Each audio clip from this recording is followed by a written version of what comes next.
All right, hello everybody and welcome. Today we are going to do a painting stream. We'll be painting a US M3A1 Halftrack. All right, so this is a live stream. So if you're watching this on YouTube, please feel free to skip forward, skip ahead. Check out the results at the end if you like what you see. Come back here to the beginning for the conversation and process. Now, this is a hobby in chat, so, we'll try to do as much as we can today. I don't know if we'll complete the model painting, but we will try our best to do that. But the goal is mainly the process and the chatting. So, yeah, we're live here on Twitch. All right, let me go to my channel. Let me check if the stream is running. Stream is running. Title and category are good. Hello, hello, hello. Stream is running. Title and category are good. All right, that's my voice. That's my crazy voice. All right, we're live. Cool. All right, so let's adjust the tripod. As you can see, that's my paint rack over there. My little penguin figure. I got the Daredevil and Bullseye set for Marvel Crisis Protocol lately. Yeah. And then down here, lately I've been working on some Victory at Sea. So here is a Northampton class cruiser. It's the actual Northampton. But I have 3 other Northamptons. So the rim around the base has to be painted, but that's almost finished. And then down here we have our Halftrack. Let me see. Let's put this here. All right, let me remove this. We're not painting this today. All right, let's adjust the... So yeah. Finally doing a painting stream. So this is an M3A1 Halftrack from World War II. US forces. Yeah, and a Halftrack it's half wheeled and half tracked. See? I put a lot of machine guns on it and I'm afraid they're gonna break off. So they are tenuously glued on there.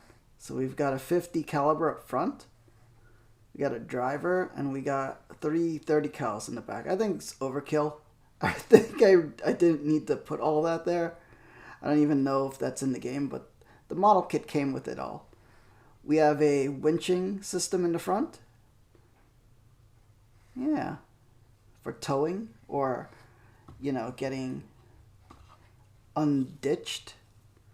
We got our silicone fidget popper. Oh, we got a... So, you put paint in here. These are made for kids to count. Practice counting in school or just to fidget with, but you could use them for painting. And then when the paint is dry, you just go like this, pop, and then all the waste paint pops right out. And you could toss it in the waste paint in the trash, and then it's all set. You could rinse it out. It does get a little dirty sometimes, but yeah, it works great for speed paints.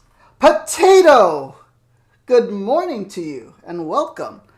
We're doing a painting stream again finally. Yeah, welcome. And a big peacekeeper salute to you, Potato. We're doing World War II Halftrack. Peace angels in the chat. May the angels protect and guide you. Welcome. Yeah, World War II Halftrack by... Warlord Games by way of Italeri model kits. Yeah. For the game Bolt Action. Or you can use it for any game, because the cool thing with historical games is nobody owns the IP rights to World War II. So you could use it for any World War II game system. Alright. Let's... Alright, what we're doing today is the slap chop painting process, which is a fast brush painting, system. instead of like airbrushing the model, we're going to attempt to see if I can do it as a slap chop. Slap chop involves spraying the model black, getting some white paint, and dry brushing it onto it. Using this, we're going to be using a makeup brush because it's big and fluffy. See? And we will put some white paint, dry brushed on top of it. And then we're going to put our colors through speed paints. Speed paints are transparent, opaque inks instead of like, no, not opaque, transparent inks instead of opaque paints. And it's a fast way to paint. So we'll see how it goes. If you want to see, I got some of my World War II guys here. Here's like a American soldier dude. This one is by War Games Factory. So it's not the best paint job, but you know, it gets it done. And eventually I'll have enough to play the game, which I've never played yet. Oh man. So yeah, I got more World War II dudes down here, some bazooka guys. Just in case we have extra time. But for now, we're going to work on our vehicle. Alright. So let's see. How can I do this? Let me get the palette in view. We're going to shake up some of this. This is like paint you could find at like Walmart or Hobby Lobby or Michael's. It's a cheap paint, but we're just using it as a base coat. So we're using warm white here. You could use any white really. So let me shake it up a little.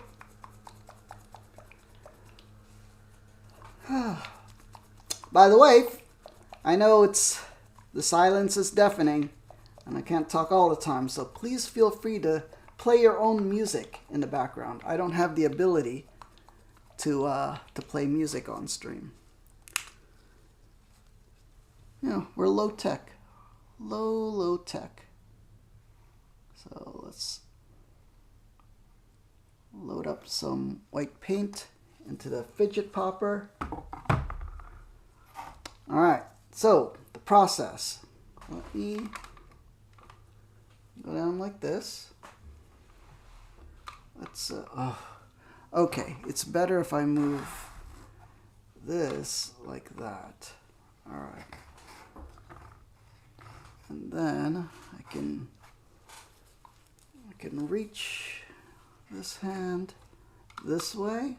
Welcome everybody who's watching. And we're going to dry brush. So dry brushing entails this. You take the makeup brush or any kind of fluffy brush. We're going to dip it in the white paint. Now mind you, I'm doing this through watching the iPad screen. Almost like a telescopic surgery the doctors do with the robot arms. Okay, we rub off as much of the white paint as possible. It's a little hard to see because the paper is white, but we do some of this and some of that till as much of it is off. Rub some on the paper. By the way, our setup is model, paint palette, paper on the thing, paper towel, and a little cup of water to rinse off the brush if we need to. Okay, so we do that, and then let's start at the bottom so we know how wet the brush is. So dry brushing is lightly scrubbing the model with the white paint. Since we rubbed off most of the white paint, only the high surfaces get a coloring of the white paint. I could have done this beforehand, but I wanted to show you guys what the process of that looks like, so you guys get an idea of the slap chop method. See? So it'll highlight it, and then what we'll be doing later is, as this gets all white, you know, with gradations because of our black base coat of spray paint. See how we get the edges? And then we will put a transparent ink of, we're going to have like some camo green here. You know, some olive drab kind of green color. And then the wheels will put like a gray color. Okay. So this part's a little slow process, but you know, we get there little by little. We don't want to rush this process by dumping white paint on here, because we want these little gradations to happen. So, oh, see, like that. That's kind of a mistake, but you know, we work with it. That's why we want to rub off as much paint as possible. Okay. See, it gets a little sloppy if you don't do it, but you know, we'll work with what we got. Oh. And you know, the sketchiness of what we're doing gives it texture. So it's not a whole loss of, you know, mistakes. Because, you know, it's a war vehicle, so we're gonna be muddying it up also towards the end.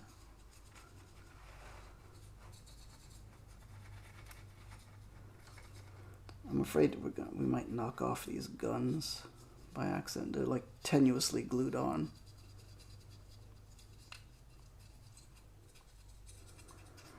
So this is like a simple method of getting a painting. Another method to do the model instead of like a brush method would be to airbrush the whole thing green. would have been the easier way, but I wanted to see if we could do the slap chop method on something this size. I've done it before. If you've seen on my YouTube or Instagram the pictures of the Star Wars, what do you call that? It's a snow speeder, but I painted it in desert colors. But yeah, the snow speeder.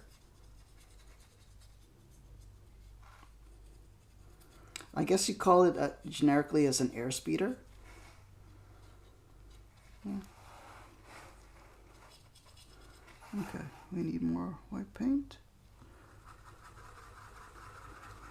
So this is a dry brush method, so you know, we don't want the wet paint on the brush. We want to rub off as much of the paint as possible so that the brush is dry. That's why we use this fluffy makeup brush. And then we lightly scrub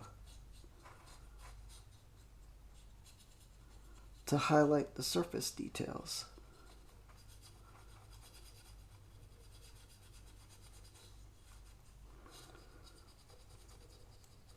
See? Get all the edges. So it's not a fast process. Where's the gun? We got the gun going.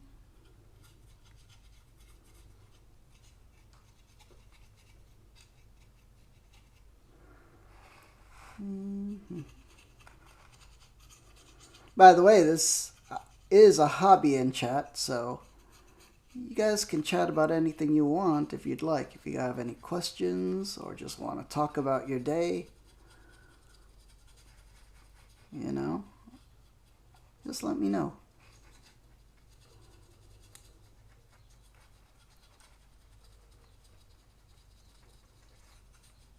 I want, you know, different levels of color. We're just scrubbing the white paint on, and then you'll see when we cover this with the green ink, it will color up, and all this sketchy gradation we got going will turn out to be detail. Oh fudge, that's a bit much. That's a mistake, but we could work with that. Now, how are we going to get the inside? Fudge is out of here. Let me blow it. Okay. Alright. I built this model last year. I remember I was talking about it last year on when I did 2 episodes of a podcast, and I was talking about it back then. Let's start at the bottom to rub off some of this. And I was talking about building it and how difficult this kit was to build. It wasn't. It was difficult just because it's not the best manufactured kit. What's that? Oh, it's a stub. I should have cut that off. That's fine. Nobody will see that. Yeah, these little marks. That's not part of the detail. That's just because it's the bottom of the model. So they skimped on the detail and then just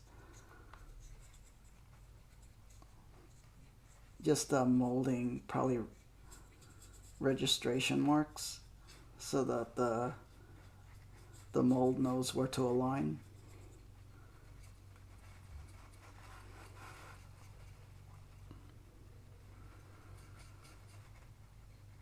Yeah. You guys have any cool weekend plans? This weekend, my dad is coming here. So, I should be expecting him this afternoon. The Friday. Fudge! Oh, man. I know. Oh, Diane, hello. Sorry, I wasn't looking at the chat. Welcome, Diane.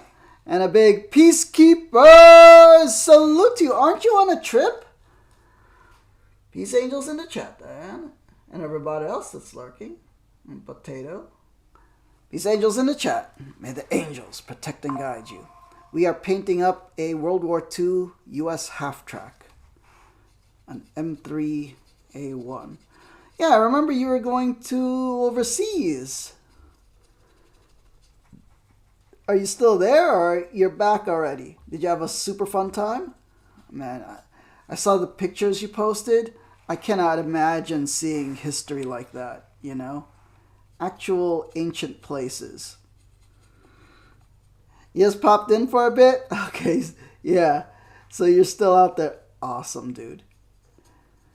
Oh my gosh, you're seeing the ancient world. Like, for real. It's amazing. You know, that's real life Dungeons and Dragons. Yeah. Oh, fudge. See, that's a big mistake. See, that's why we gotta take our time. But, you know, we'll work with these mistakes. You gotta, this is a dry brush method. You gotta rub off as much of the wet paint as possible. Because all we want is dry paint. It's crazy that all the things were built so long ago. Yeah, and like, how? You know? I don't like the conspiracy theories that are always like, oh, the pyramids are built by aliens. Like, I think people were able to figure it out. But it's amazing that they did. So, yeah. So awesome. Diane is off seeing the ancient world. Real life Dungeons and Dragons. Okay, let's get in there. And try to get the interior detail. You know, we're experimenting. We're seeing if this is actually possible. Because the slapshot method is better on small miniatures rather than big vehicles. You know, individual soldiers. But I think we can make this work. You know? Let's see if I just ruin this model or not. But I think it'll be fine. I think it'll be fine. You'll see. All this sketchiness will be, you know, flavorful detail.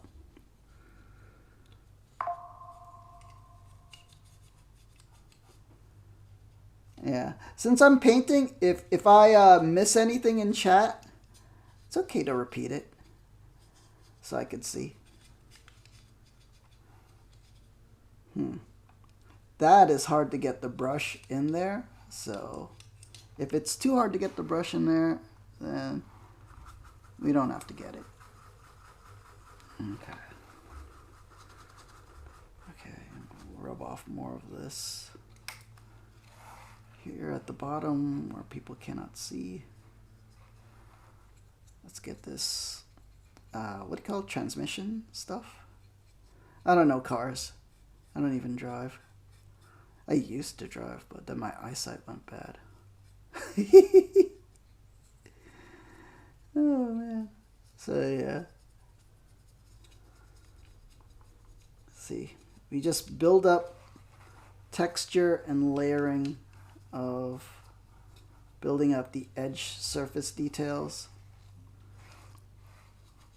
So then it'll pay off when we finally put the colored ink over the top. See how we're picking up all those micro surface details and the edges pop? That's what dry brushing does. Let's get, if only I could get into these, maybe if I dab. Yeah, dabbing works.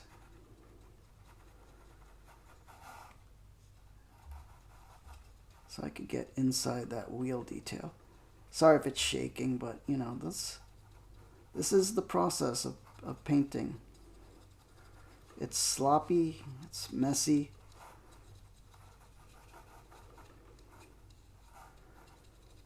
But you could see the whole process. Fudge. You know, that's fine because we want all these little scratchy details. It adds to the realism. we try, you know, at least that's the excuse. You know Bob Ross kind of stuff. You know, little happy accidents. All right, let's see. We're getting there. We're getting there.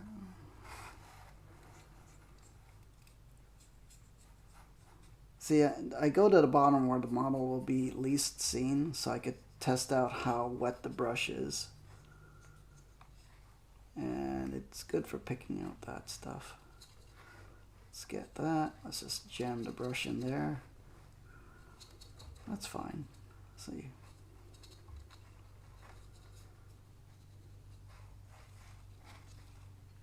Especially because we're going to muddy up these wheels anyway. So that's perfectly fine to do. And we want these tracks to have as much texture as possible. Okay, let's get that floor. See that? See how the texture of the floor starts to get picked out when I go like that?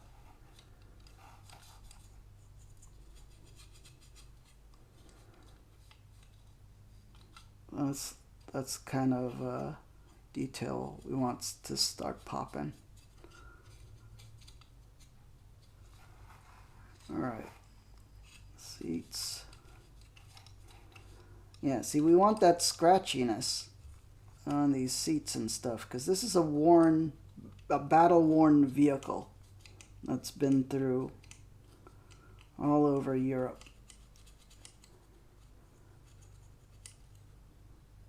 From the D-Day landings all throughout. Let's get these details to pop here in the back.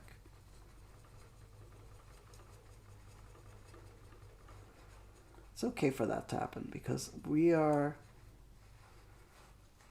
getting gradations. You'll see. You'll see. If you don't make it to the end, I will be posting pictures on the Instagram and also on the community section on the YouTube page, the community posts, and also on the Twitter. See, we want this scratchy kind of look to this vehicle. Because it's been through a lot. It's served our troops well, transporting them across the battlefield.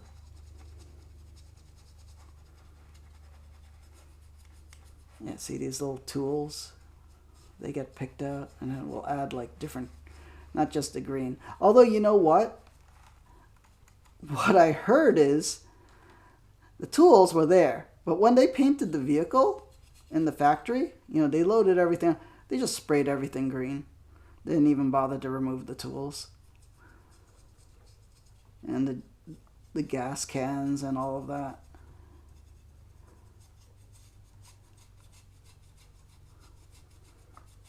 It was all going to end up green anyway. Alright, at some point, we'll say this is enough detail, but let's keep going. Okay, let me just lightly find stuff that needs to be picked out. Wow, that's not enough.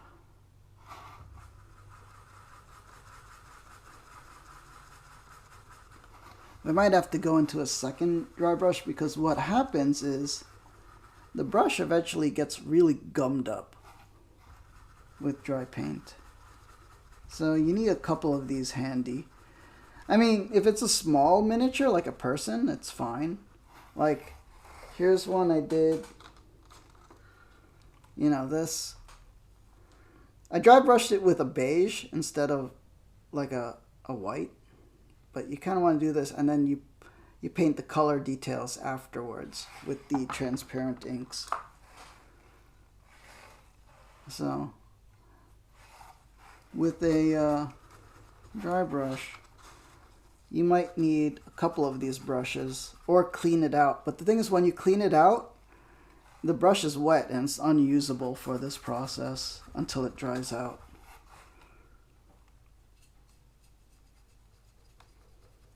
Okay, where do we need, what have we missed? Interior, soldier.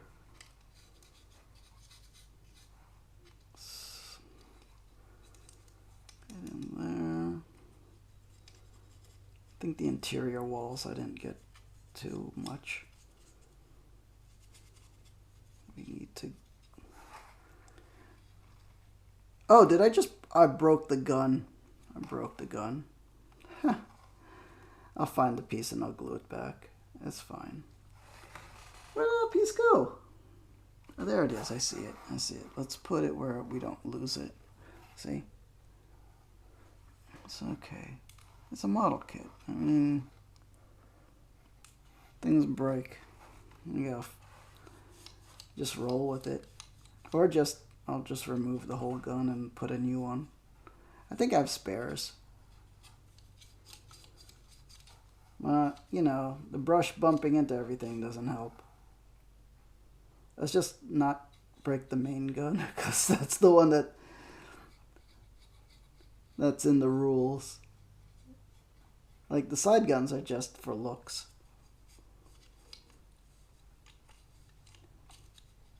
Okay. I didn't get that side of the wall. Let's not break the guns though on that side. Da, da, da, da. That's the thing with model kits. Super fragile. They're not toys as much as we want them to be. The plastic is a little fragile for those really thin pieces.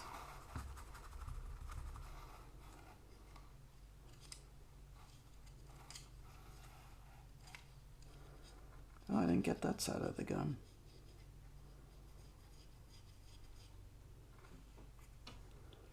Let's get that ammo box.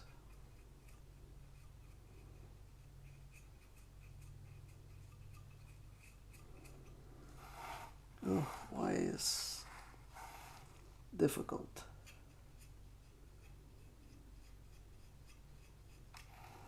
Okay, that's fine. We got some of these details. Ugh. You know what? I should have glued these guns on afterwards, after painting. Because it's so hard to get the paintbrush in there. But you know what? We're just going to ignore it because it's hard to see anyway. We just want the exterior, really.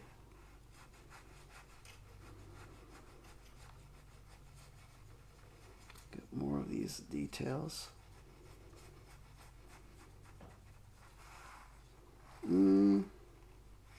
we got the tracks. Oh, we missed parts of these tracks. See these? And that wall armor plate. Oh, you have to go, Dan? Sorry, I keep missing the messages. Enjoy your vacation, Diane. And a big Peacekeeper salute to you. Peace angels in the chat. May the angels protect and guide you. All right.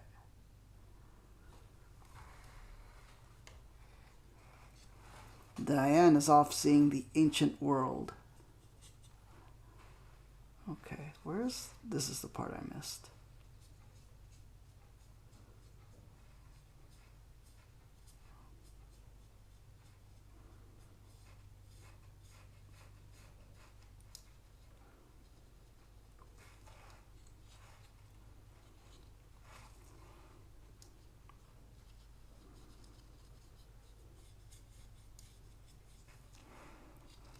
Okay. Let's dry brush this, get all this texture, let's get all that front, let's get that ammo box. See, we need this to get, we want gradation, but we really want some strong whites. So then the green will really shine on this thing.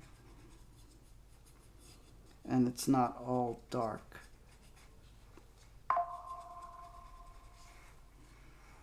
So like here, it needs to be brighter.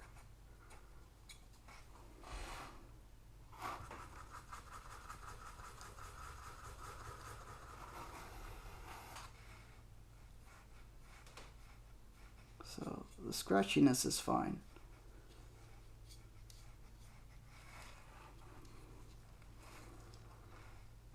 This is a little less subtle. Oh, fudge, that's not good. But, you know, we'll work with it.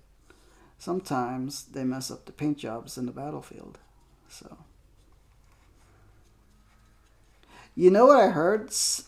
Like, so, these vehicles would come in, you know, just green, olive drab. But sometimes in the field, they would put their own camouflage on it, like different units. And what they would do, since sometimes they didn't have equipment like, you know, spray painting machinery, you know, compressed air and whatever, they would just take a mop and a bucket of paint and just plop, plop, plop all the camouflage spots. So this is technically historical. Yeah, this is historically how they did it. Get that wheel. It's the bucket and a mop.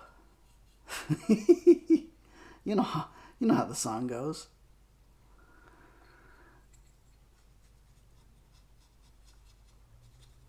All right, I think we're almost there.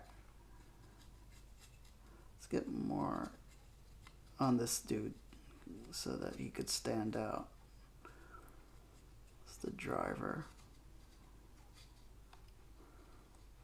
gun,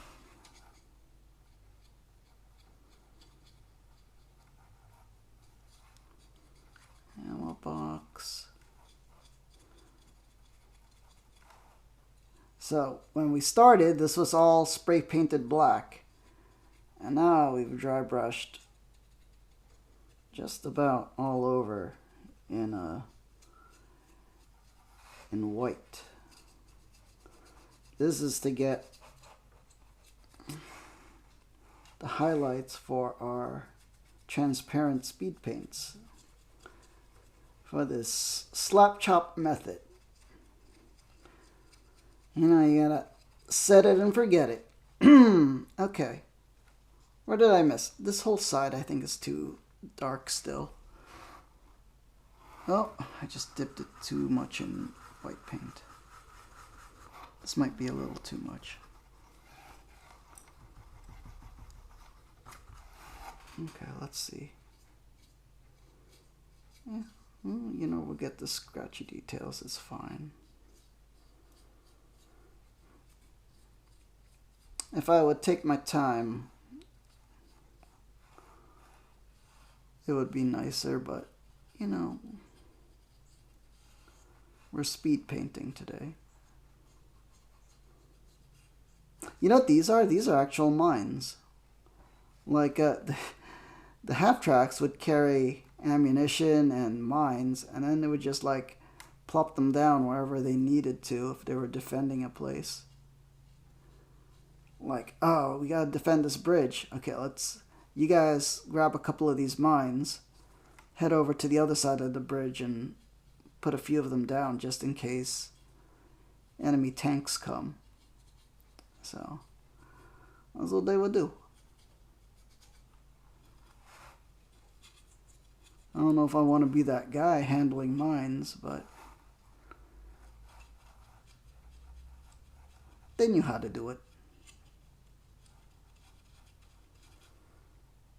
Okay.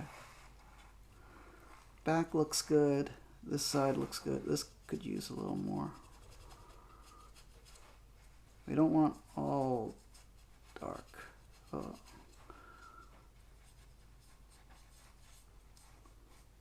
Yeah, we broke off the gun. This is fine. I'll crazy glue the barrel back on.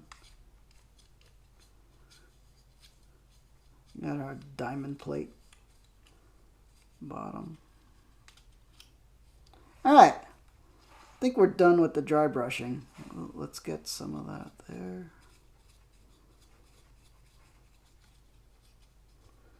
Any part not look alright?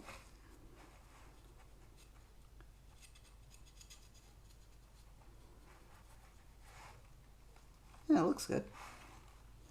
So. Well now, what is that? That's probably spam. Alright. Cancel that. Okay. This side looks good. Front looks good. Oh, his helmet is a little uneven. How can the brush is too big to get over there. You know what? We're just gonna fix it in post. Here too. Let me get a little more paint.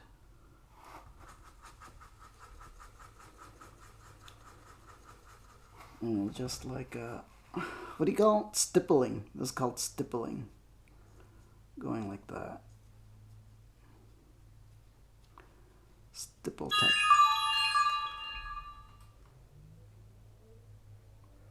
Oh my god, it's a voicemail from Xfinity. Freaking, that's a scam. Whatever, dude.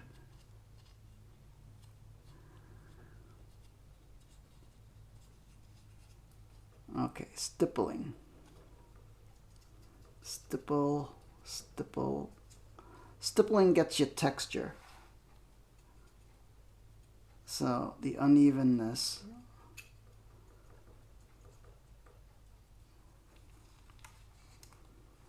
is actually what we want. Up, up, up, up.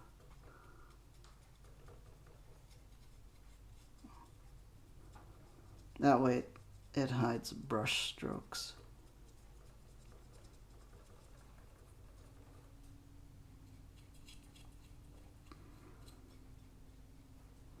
All right.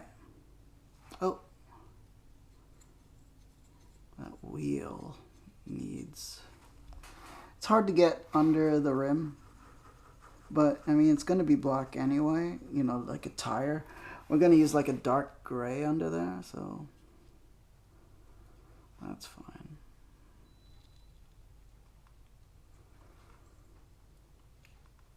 Stippling. Well, that's not what we want really. Well, let's blend it so it's a little less noticeable.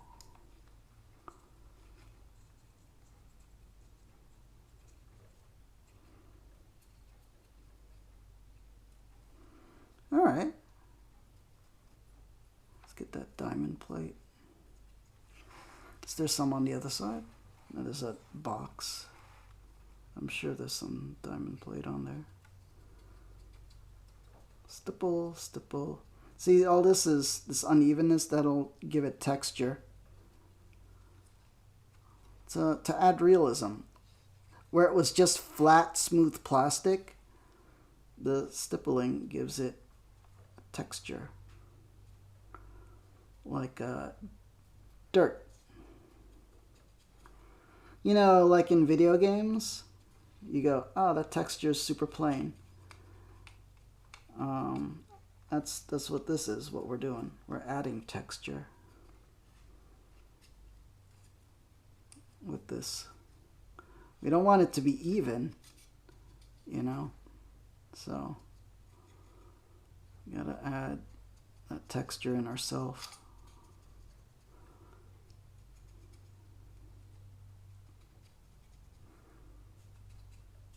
Okay.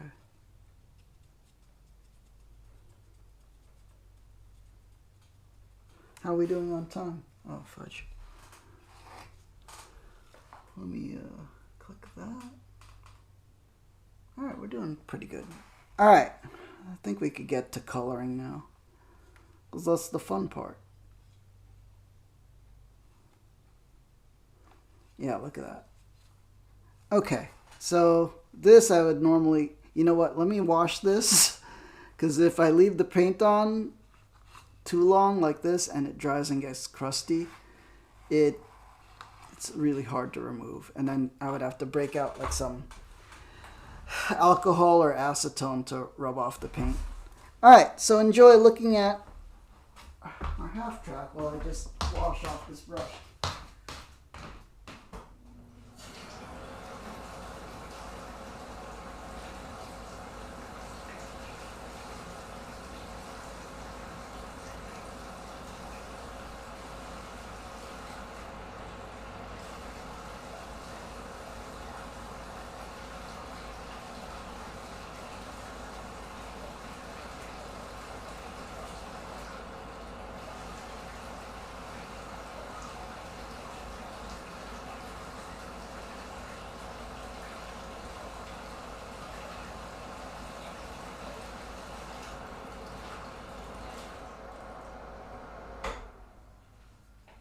Alright, that didn't take too long.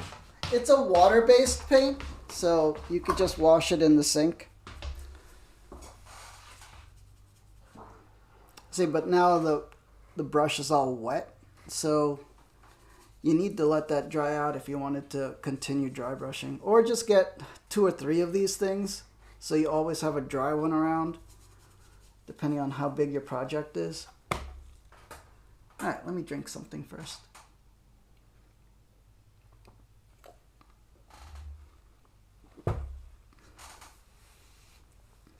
Alright.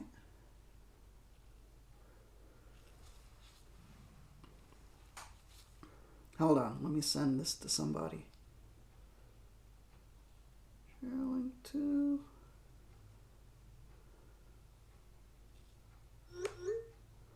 Okay.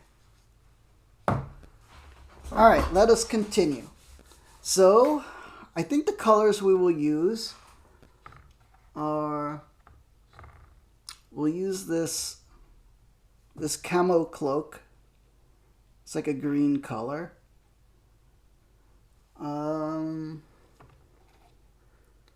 For the wheels and the guns, I'll use this Warlord gray. It's kind of like a blackish gray color. Oh wait, the guns, I want to try a technique. I have a metal color, and then we'll put black over it. Which is the metal color? Why do I not have a regular silver?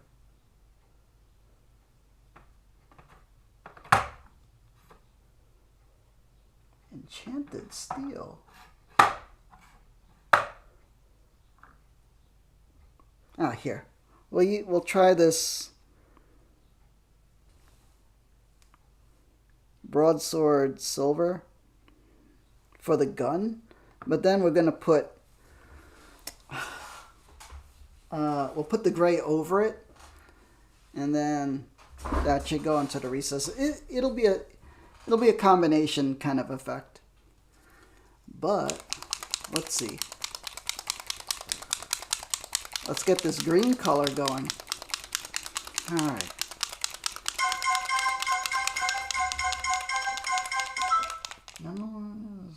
Oh, okay. My friend is texting me back because I asked him a question. I'm watching this Apple TV Plus series called Severance. Really interesting.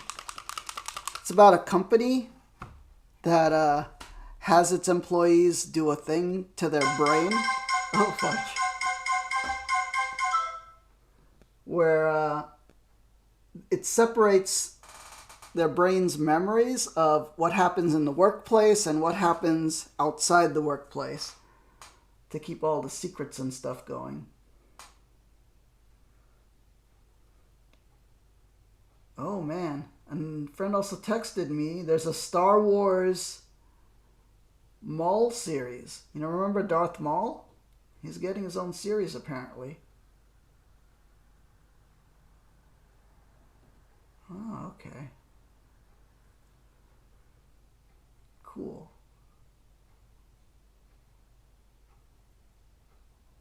Alright, let's get back to stream. Alright, we got to shake this up. There's a little ball bearing in all of these, so you really want the pigments to be mixed up really well on these transparent paints, because they settle at the bottom.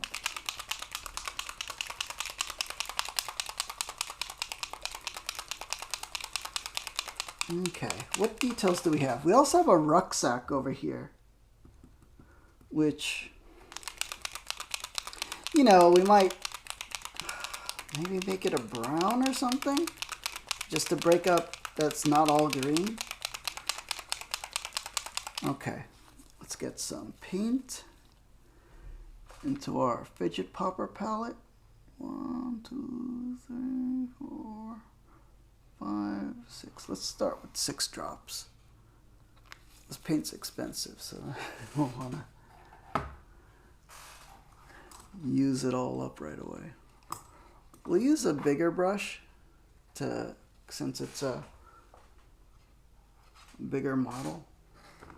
All right, let's see how the color goes on. If this is the right green to use. When you want to test out things, like we were testing out the dry brush, better to do it on a spot where people can't see, like the bottom. Okay, let me wet the brush first. You should always, if you're not doing a dry brush method, you should always wet the brush a little bit and then rub off the water. That way the paint doesn't, you know, just stick to the brush and will flow better. Okay. Let's see what it looks like on the bottom. Alright, that is a green. See this streakiness? It's a transparent ink, but it's a little thick and gloopy, but it has self-leveling properties. So it will smooth out as you keep going. Da-da-dum. So, what would these transmission parts be? You know what? Let's just paint the whole thing green for now, and then the details we get to later, because we want to see what this green color looks like on a broad surface. I think that's an okay green. Yeah.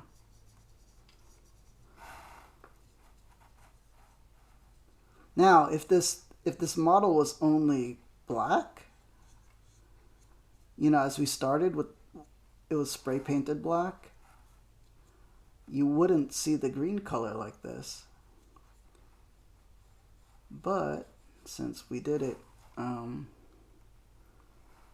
know, see all the white at the bottom, since it's transparent, you can see all the texture we added. It looks sloppy, but you know, this is a war vehicle. We're gonna fix that at the, you know, all the details later. We can be a little sloppy at the beginning. So we are basically using an ink to tint all the parts we painted white. Well, the texture detail. So we're starting with the bottom first to make our mistakes now. So we could see what our effect is. I think it looks alright. See the parts where we didn't get any white on? It's like really dark black. I mean green. So some parts our brush can't really reach into, so we don't have to worry about that part too much. Yeah. Alright, now the moment of truth. Let's see what happens when we get the side.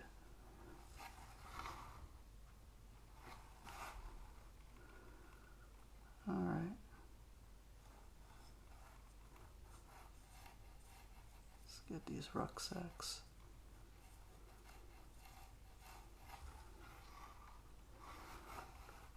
Now we do want to get it on thick and gloopy, because it will run into the recesses. Let's get his helmet.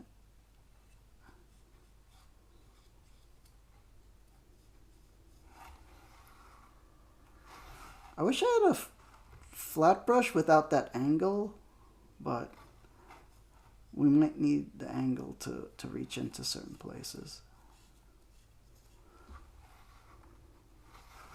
We're going to need more paint.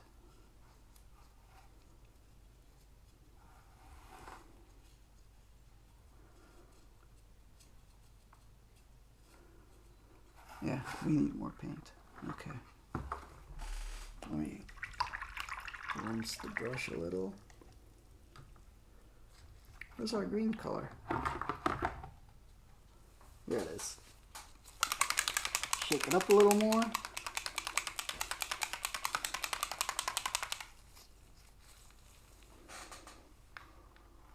One, two, 4, 5, 6, 7.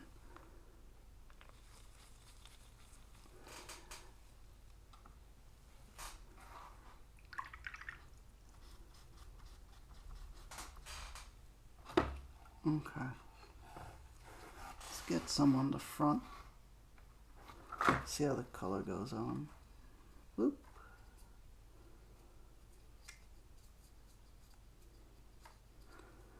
Sloppy at first. You know, it's hard to get it all on camera, but you know, we're trying.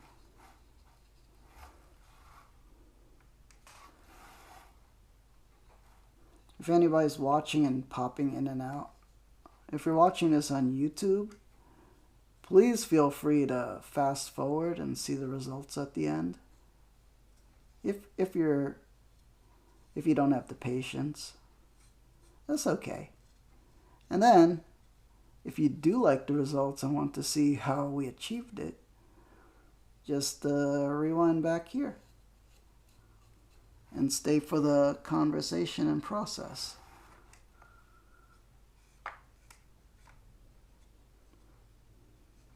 Also, I will put finished results on the Instagram and the Twitter, and also the community page of the YouTube. Okay, that's a little too dark. So let's remove some of that. It'll self-level. We just want to color in all the white parts that we painted. So gotta redistribute the ink.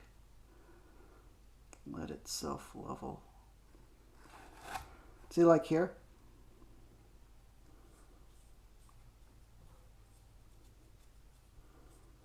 See, so you saw how we dry brushed the rucksacks? And the ink goes into the recesses and becomes a darker green. And then on the upper edges, the highlights, it's a lighter green. See how it works? And all that texture we put with the dry brush, you can kind of vaguely see. So that's the technique we're working with.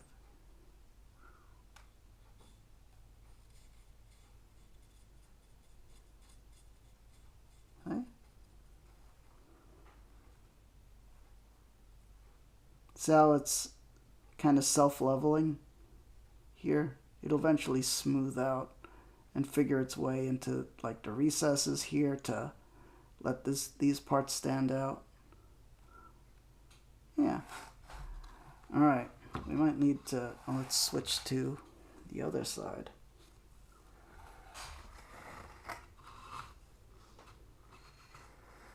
Oh, how do I, let me, because I'm left-handed. Okay.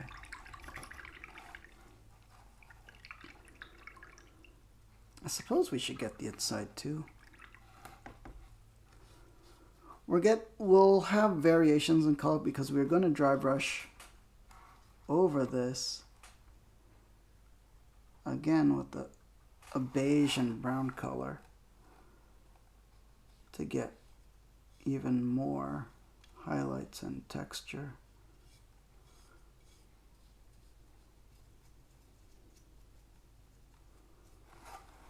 You know, it looks bad until it looks good. So it's a whole process. We're gonna need more paint. Oh, I think there was too much water on the brush. That's why it's doing that streakiness. Boom, boom, boom. All right, more paint. More paint in the palette.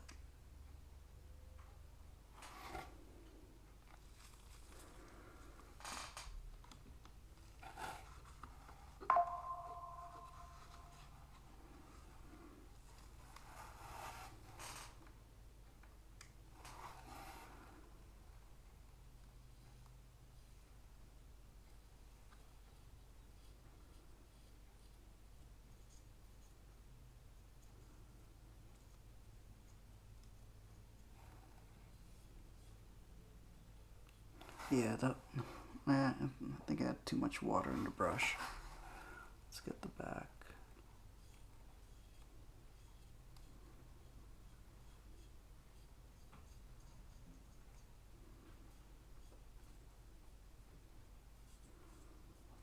You just gotta kind of goop it on, and then it'll do its thing.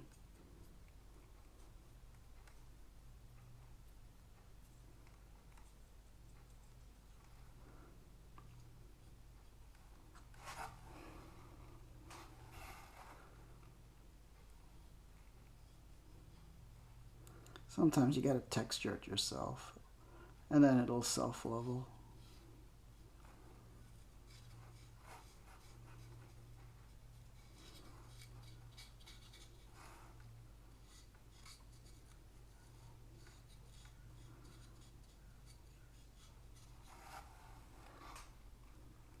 Oh man, we're using up so much paint. But you know what? So the cookie crumbles.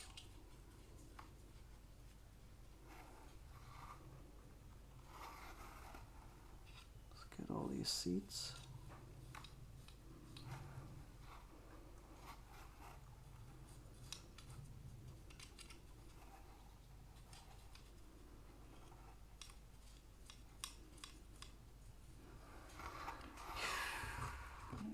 Yeah, we really need way more paint than I'm putting on the palette.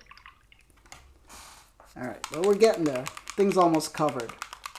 Follower Fisher, hello! Nice little M3 half-track action, it is. And not only that, we're not doing it the traditional way. We are using speed paints. We're going to see if I could slap chop the thing. So as you can see, it was spray painted all black, dry brushed white, and then we are using the speed paint transparent inks to see how it goes. Can you do a whole vehicle with speed paint? Yeah, looks good so far. Thank you, follower Fisher. Okay, and a big Peacekeeper salute to you, follower Fisher. Whoops, peace angels in the chat for you. May the angels protect and guide you. All right, rinse off the brush, wipe off this. We have to get the brush drier because it was too wet before. And it'll look sloppy now because of, you know, the process we're doing, but that's how speed paints work. You slop on speed paints and then we touch it up later as we go along. It'll darken the recesses. The white we laid down earlier will highlight the tops. So I should not have glued these guns on. It's so hard to get the brush in there. Oh man. You know, sometimes you just have to learn by making mistakes. What is that? A space. Okay, that's fine. Yeah, the guns are so in the way. It's fine. It's totally fine. But yeah, this is why I like the Army Painter Speedpaints. It's a super forgiving process because it's not opaque and you're only really just tinting stuff.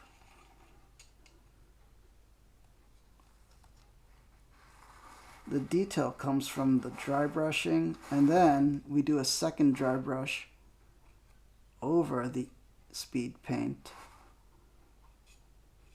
to get even more highlights. Boom, boom, boom.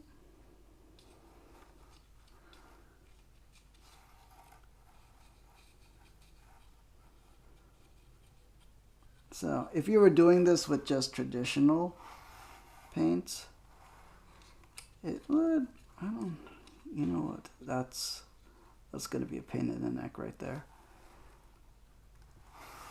That brush does not want to go in there.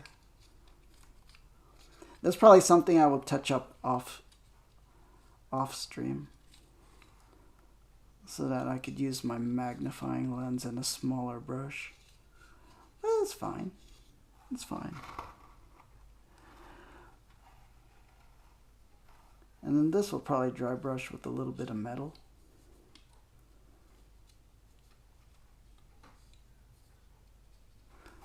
Yeah, it's looking, we're getting there. See, it's all nice and textured. A little grimy, but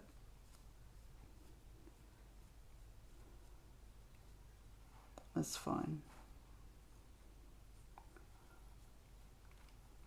Let's see. Follower Fisher says, yeah, trust the process. Once we get the speed paint done, then it's just details and highlight, dry brush. Exactly.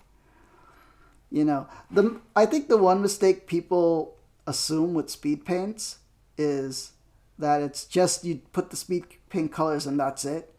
No, you really should do still an overall dry brush, like a really light dry brush over it to get even more highlights. And then, you know, just pick out the details and stuff. I broke that gun barrel over there, but we'll glue it back afterwards off stream. Yeah. So people are wary about slap chop, but you know what? Sometimes it works. That's a little messy, but see, gloopy stuff like this is easily fixed with dry brushing. You know, and all this unevenness is just texture that you can work with. It's texture that you can work with. There's very little paint left in the palette. The only problem is drying time. Speed paints do take a while to dry. Alright, we gotta switch to the smaller brush so we could get the wheels. And then we'll do the tracks in like a gray. Now if I recall, half-track tracks weren't metal. They were just like all rubber, weren't they? Let's see. Follower Fisher says your only tip is go for the Vallejo Panzer Series dark rubber for the wheels. I do not have that. And treads, you swear by it. Metal links with rubber pads. Okay. But it was mostly rubber.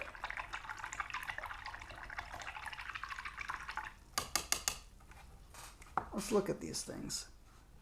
Let's look at these tracks.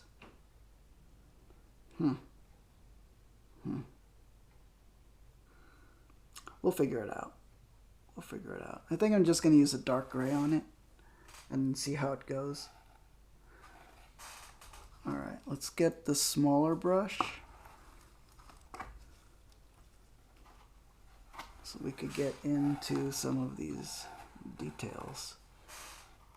Boom, boom, boom. You know, make a mess of it, but it'll be fine. It'll be fine. It's a miniature painting is a corrective, additive process. You rarely ever get things right the first time. It's all correction and correction and correction until you feel like it's finished. And then even this, like, why even bother trying to get that detail when it's just going to be dry brushed over? So you just try. You try your best, and then dry brushing fixes everything. Oh man, fudge. Oh, I think there's too much water on the brush. Let me dry off the brush.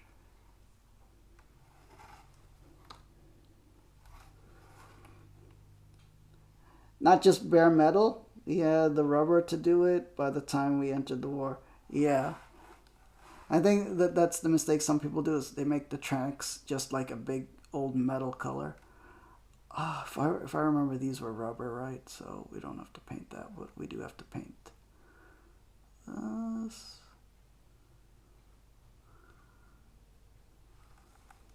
I wish I could hold it at a... But the body is still wet. Yeah, body's still wet. So, but you know, we just try. We get what we can when we can do it. And the brush is still too wet. When it doesn't go on thick like it should, that means the brush is too wet.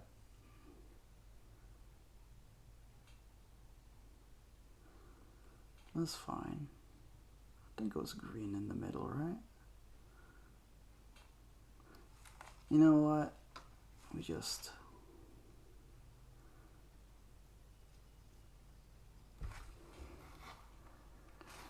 do what we can. Because we don't want to leave stuff bare white.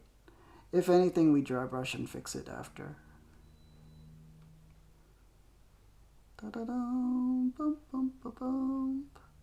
Dum dum da dum, da da da da, bum bum bum bum bum. Man, I wish I had elevator music to play. By the way, because I stream directly from an iPad, there are no overlays, no music, no alerts.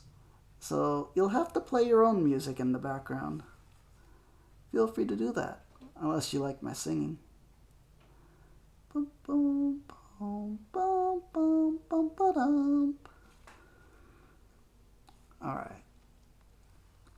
That's I don't know where to grip the model because it's all wet. We try what we can. Oh, we missed, how did we miss all this?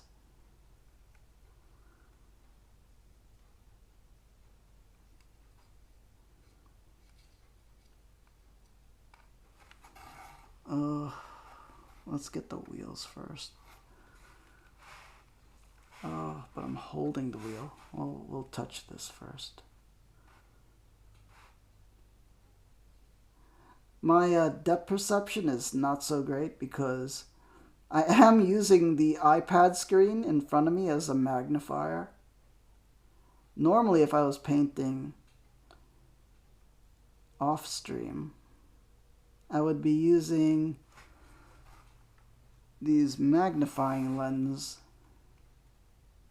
glasses. But since I can't do that while streaming, because this has to be under the camera, I am doing it through the iPad. You know, just like surgeons do when they, we need more paint again. Just like surgeons do with those little robotic surgeries.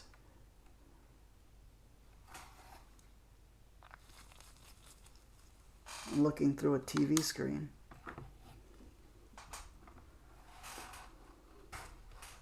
Okay, let's grip it from here. You know what? From a distance, from a distance it looks good. See all that splotchiness? That gets fixed with dry brushing. So don't worry about that. It'll all work out in the end. In the end, I tried so hard. But in the end, it doesn't even matter. That's Lincoln Park. There we go.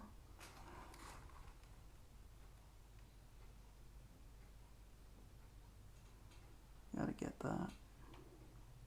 Oops. Getting... Oh, depth perception. Depth perception through the iPad is just terrible.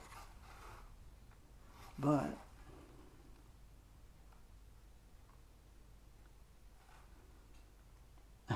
I swear I'm good at painting miniatures. Not the best at it, but you guys are just gonna have to trust me until it's done.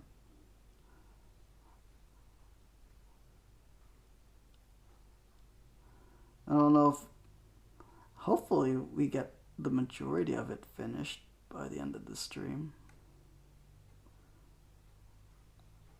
All right. Kind of need a bigger brush for this part, but you know, I work with what we got. There we go. You just kind of gotta glob it on sometimes. Like, it self-levels, so it's not like a big deal. And then if it doesn't look right, you just dry brush over it.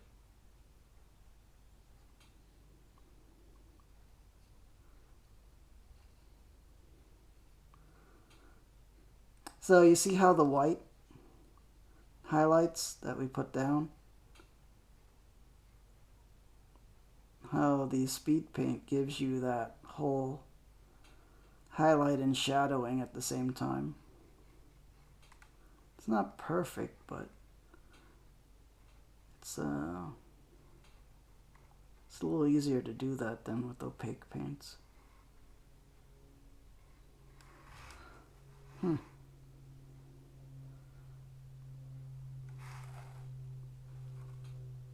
Back is done, bottom kind of done. The only part of the interior is that part in there. but that's difficult to do. Alright. We're getting there. We're getting there. It's just gotta dry a little. Well, we work with what we got. Okay, let's see if I can get those tracks to work. What do we do?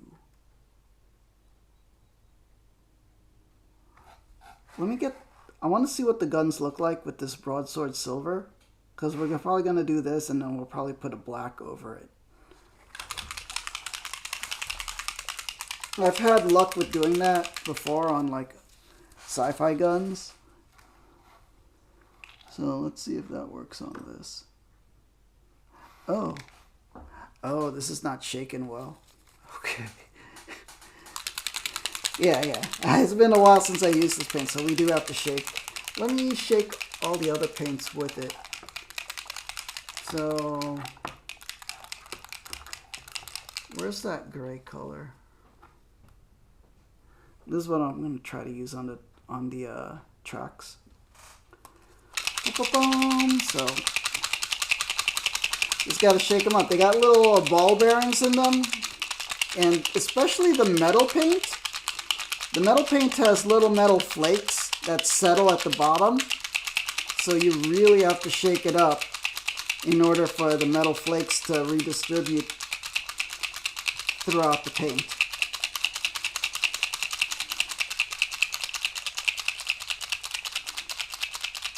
You think that gray will work? Thank you, follower. I'll call you Fisher. Follower sounds weird. Thank you, Fisher. Okay. Let's try. Let's get that silver on. Maybe we should put the silver on the tracks too, and then put the gray over it also, like I'm doing with the guns. So let's try. You know, we're making our mistakes. It's not a model I'm in love with. Like, I really did not like building this thing. Like, I kind of thought it was like a little poor quality, but you know. Let's see. Okay, so this is speed paint metallics. So you do put this over white. We're not going to keep it all metallic. We are going to cover it with that gray color. I think it looks all right. But putting black over it will make it look finer. Is it not? Okay, yeah, it's not focused, but it's fine.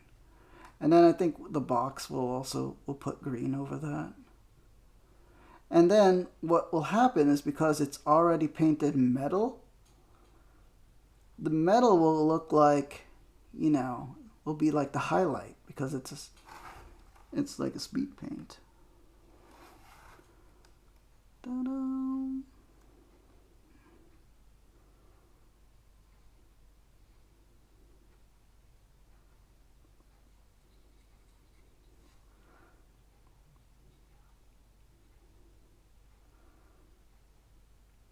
So this is basically a proof of concept test to see if you could actually brush speed paint a vehicle. Although, like I said, I have done it before on Star Wars vehicles for Star Wars Legion, and it worked pretty well.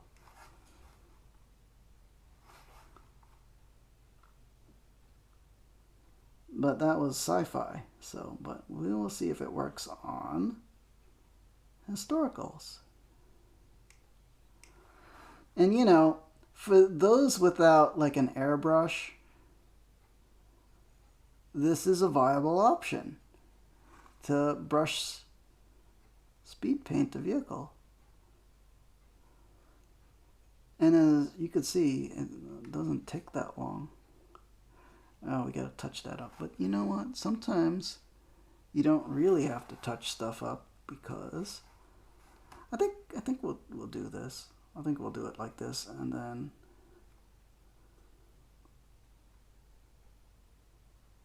you don't really have to touch up certain things and get it perfect, because dry brushing will fix it all in the end. Doesn't really matter. Lincoln Park. I feel like the dude in the American Office. Oh man. Alright. So, what I really like about Speedpaints is just how smooth it goes on. Because what I found is when I paint with regular paints, I have to worry about how thick the paint is. And then you have to use a wet palette. But because this is just really, really wet already, you don't have to worry about brush strokes. Because it just self-levels out. Wow, I did not. This seam line is just right there. But you know it's the bottom of the tank. We don't have to worry about that.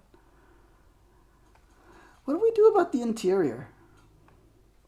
You know what? We'll figure that out. But, you know, we just gotta roll with it. Because we're rolling. What? Oh, fudge. Yeah. That's what people call you? Oh, I missed it. What? Oh, man. The guy from The Office? He's funny. You're from the UK, right, Fisher? I've seen a little of the British Office one. Oh, I mean, was it Ricky Gervais? I like the awkwardness of the American guy, though.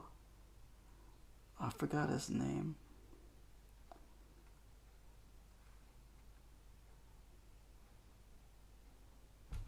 Da, da, da.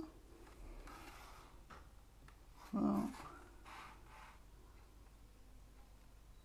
we got...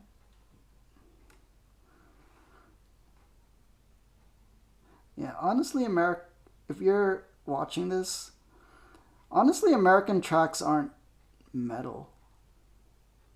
They're just big rubber pads. So this is technically wrong, but we're going over it with a gray after. Okay, I have to load up more paint. And actually, I have to clean that water. The water is, yeah, that water's dirty. So, another tip. I use a yogurt container. Because one, recycle and use it for another purpose. Because if you use like a tall plastic cup, that thing knocks over really fast. Because this is so low, it doesn't knock over. I mean, you could use a mug, which is better because it's weighted. But, I mean, a yogurt container is free if you eat the yogurt. Yeah. Oh, you're from the southeastern U.S.? No way. You had such an accent that I didn't recognize. Is it a nor'easter accent? You grew up in New York. I'm from New York City, Queens especially, Queensboro. All right, let me clean out this water first. This is just a few. I'm going to be right back. It's not too far.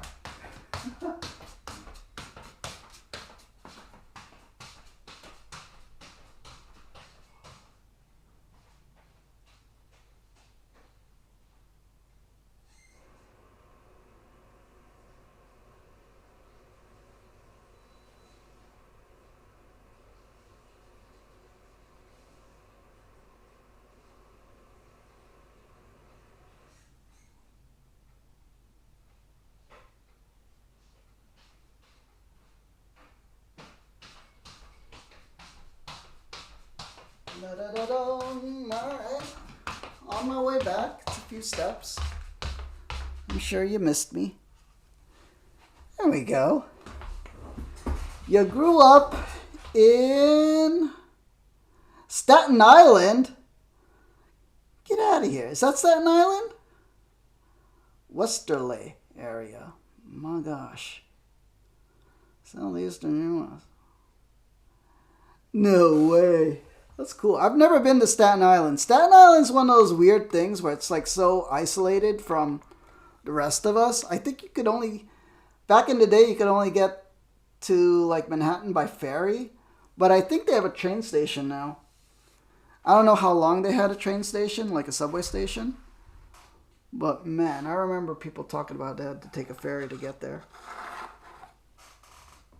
Which is kind of weird. Like for New Yorkers. But I guess people in Jersey and like Hoboken had to do that too. Man. That's looking alright. I mean, it's a little, you know, we could touch it up. See, this is what people don't like about speed paints, is the splotchiness. But what people don't realize is that splotchiness, it works out when you dry brush this. Yeah. Did I get all sides? Okay. So now that we got the tracks and the gun like that, we're gonna go to the gray now. And we'll see how that works. Warlord Gray. Staten Island has its own like overground rail, but it is on the island over. Yeah, I would imagine. Kind of like New Jersey, because my sister lived in Jersey City for a while, and they got their own light rail. The light rail is weird. It's like a trolley, kinda. So, but I think recently they built their own subway system that goes into Manhattan now to Penn Station. I know there's a train station now that goes all the way over to Staten Island. I don't know which train line it is though. NJ Transit goes into Penn, yeah. Oh my god, we're from the same area, that's awesome. Warlord Gray. Oh man, so that means you have been to the Complete Strategist at some point in your life. Oh man, I've been in there so many times.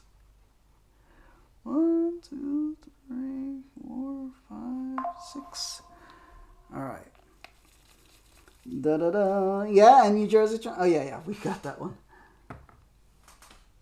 Wild, you left in 03, but you used to take the I-9 or NR, the 1 and 9 or the NNR train back in high school? Okay, so you didn't go to my high school because I had to take the 7 train. Oh man, but yeah. So you went to high school in what, Astoria? Man, we're talking New Yorker here. My goodness, Astoria. Oh man. Now you want to, oh, LaGuardia. Wait a minute. That's okay. By Aviation, and you were by Queensboro Plaza, right? Long Island City.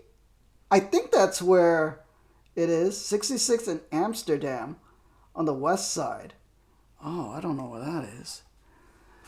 Man. Yeah. It sounds to me like Long Island City, but I can't be 100% sure because I never wandered around that area. The farthest I went was, if you remembered, Aviation High School, which I did not go to, but the McDonald's over there, that was the edge of my neighborhood. Because my neighborhood was Woodside, Sunnyside, along the 7 train. Yeah. Okay, we're going to test out the gray. So, we base coated the guns with broadsword silver speed paint. And then now we are going to cover it in, oh fudge, that is way too much on the brush. What was I thinking? We want just a light smattering of this gray color. See? So we got the metallic underneath it, and we're putting a gray over it. It's like a gray black. And I think maybe that gives us a good gun color, because that will settle in the recesses and give us the thing. Yeah. Should work. Oh man. What was your favorite places to hang out in the city? Oh wait, I was doing that off camera. I forgot I have to do it on. Do this on camera.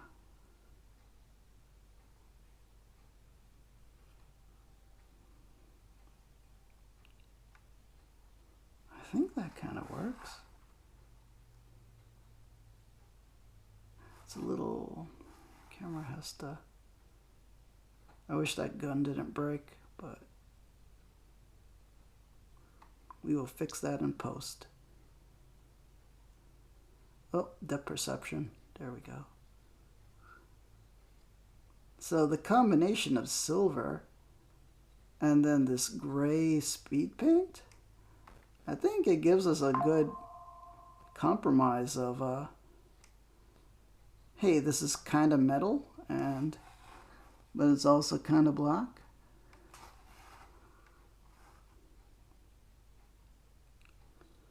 I've never seen one of these guns in real life, so I'm just assuming this is what it kind of looks like.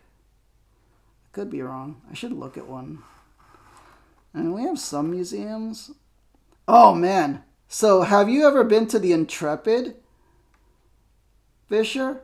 Oh man, I've been to the Intrepid maybe 4 times. Thing is amazing. Let's see. Like right behind Lincoln Center. Oh man, that's way up there. You would take the bus to the ferry terminal, and ferry to Manhattan, then 109 to 60. That's the red trains, right? But that got wrecked in. Oh no. And you had to take the N and R for a second to transfer. The Intrepid is sweet. It's so cool. So cool. I'm so glad it's there. There used to be like a smaller ship next to it. I don't know if it was a destroyer, but it's not there anymore. But there's a submarine there that's pretty cool to look at too. It's kind of weird. It's like a Korean War era submarine that had one of the first nuclear missiles, but it's like a cruise missile kind of thing. It had like wings. All right, I think that gun looks all right. So let's see how this looks on the tracks. Boom, boom, and we have to put it on the wheel too. Your fave spot is AM and H. Do I know what that is? I'm trying to think, and I do not know what that is. I'm embarrassed if it's something obvious.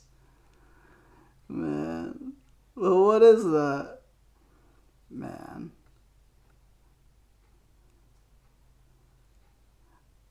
Yeah, I think this works out really well. You know, metallic first. And then this gray over it to give it a little more detail. That's the American, yeah, Natural History Museum, the one with the dinosaur. That is really nice. Okay, let me hit everything in the back with gray, since no one's gonna see that really. So we just hit all of this with gray.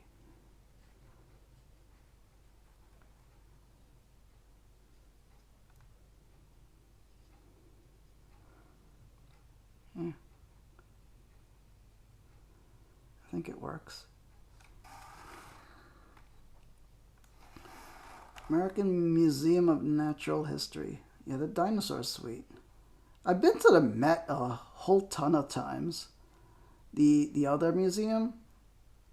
That has, oh man, the knight displays, all the armor and stuff.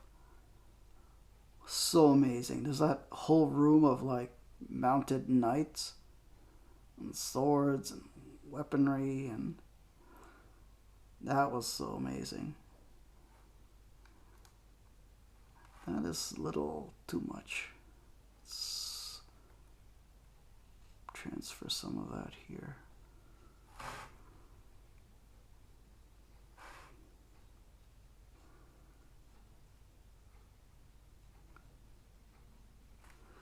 That's the Natural History Museum up on Central Park, west of 78th-ish. Yeah, in the middle of Central Park on the Queens side, which is the east side. It's across the street from the Guggenheim. Man, I went to the Guggenheim maybe twice. The first time, we made such a mistake. First time rookie mistake. Apparently, when you get to the Guggenheim, it's a big spiral. The whole building is a spiral. So what you're supposed to do is you're supposed to, when you enter, take the elevator all the way up to the top of the building and then walk the spiral all the way down till you get to the lobby. But me and my sister didn't know that, and then we walked up the spiral. And then when you get to the top, they're like, oh no, this elevator is only for people coming up. You have to walk all the way back down the spiral. So that was a big rookie mistake.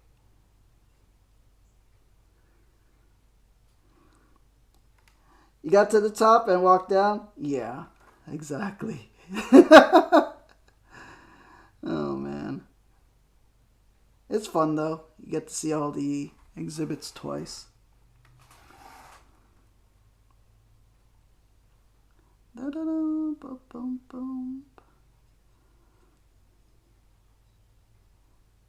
Yeah, so for people that are watching this like on YouTube after the fact, vehicles are very much able to be brush painted with speed paints. It's, it's not going to be, it's not the best method, but es posible.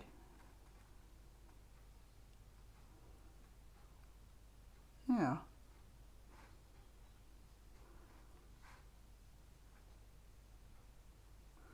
And then you just fill in anything that's like white-ish with any dark color just to fill in.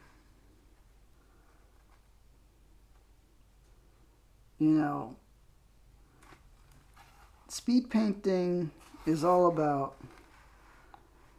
washes, which is like this, and then like dry brushes. I just like that the option is there.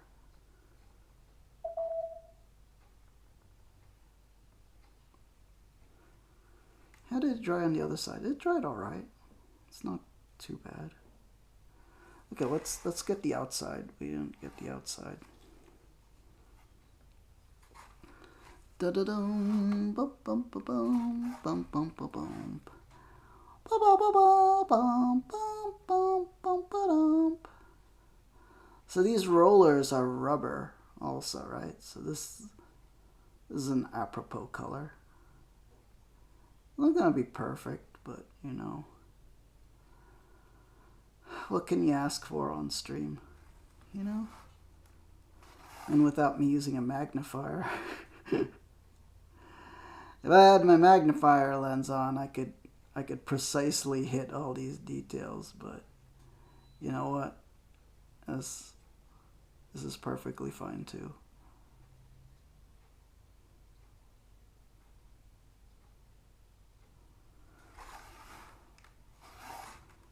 Just hit everything with this gray color, because it's transparent enough to just hint at all of this color. We have to We gotta refill the thing. Oh, okay, hold on. Where's the gray? That's not it. Gravelord Gray.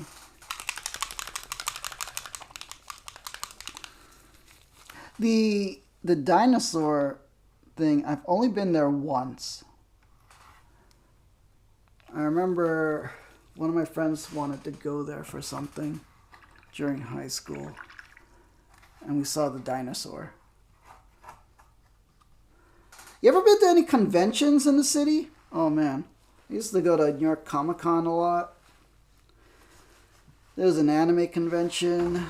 Back in the day, there was a Magic the Gathering tournament that took up the Penta Hotel back when Magic first started. Did you ever find like a wargaming spot? I know there's something called the Metropolitan Wargamers or something, where they've rented out like the basement of a brownstone. But I remember I didn't go there because like the membership was too expensive. Because they're actually using the membership to pay the rent for the apartment that the club is in. But they are serious wargamers. Like not just miniature wargamers, but man, the people that play those token games, the one with all the counters. Yeah. I like to think of that. That's some serious ass stuff. It's worth another visit. There is a whole floor of dino exhibits. Yeah. The dinosaurs. That was the cool thing I remember when I was there, was the dinosaurs.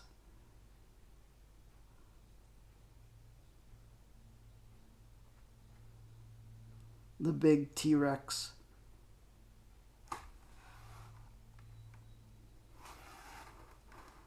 I did watch a YouTube streamer go there. There's this YouTube streamer, Ginny TTY. This is from Korea. And she was visiting New York City and went over there. So I did vicariously also see it in modern times.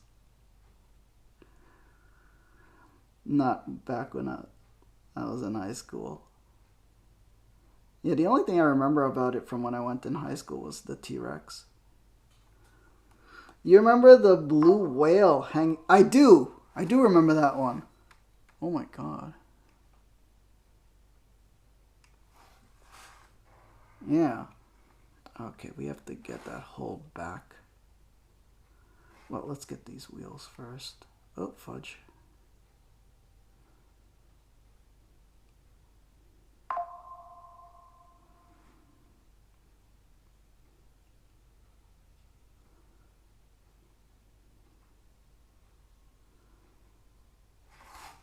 We've got to get that whole top of the track, which is like barely visible, but just get the wash in there.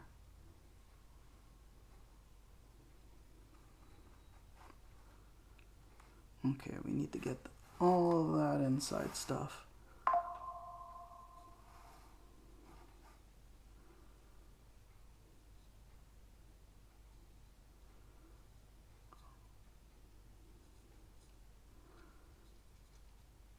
Oh, we missed all that too. Just gotta jam the brush in there.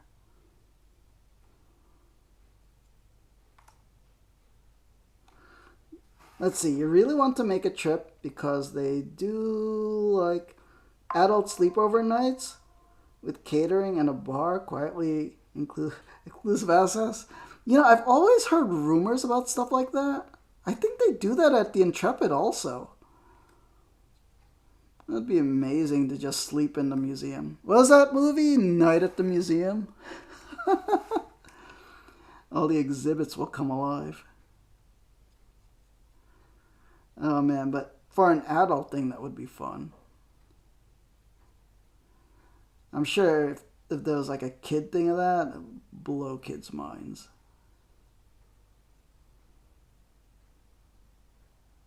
Let's see.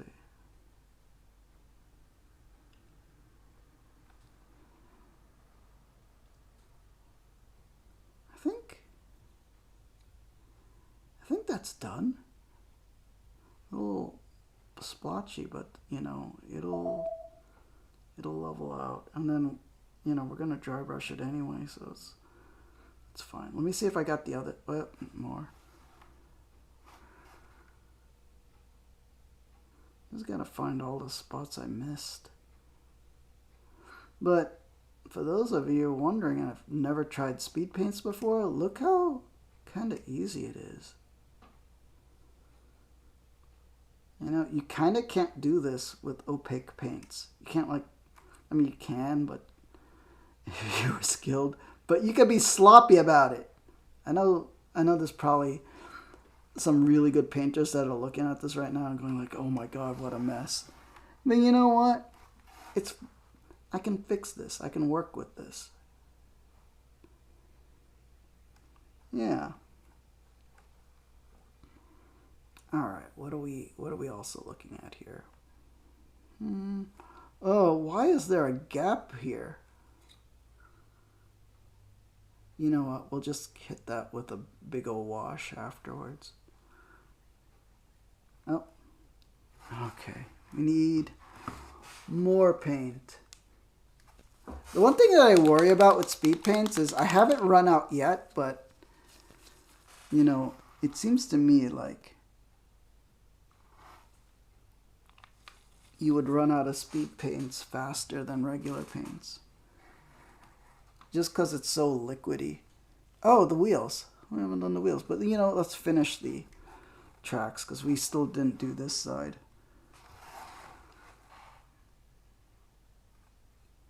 Yeah, you know what? We just cover all that.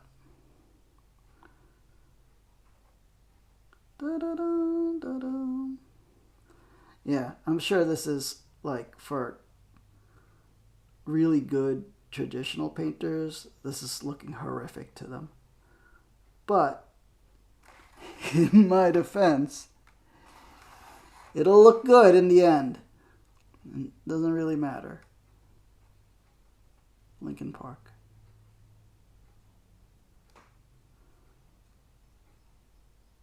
Yeah.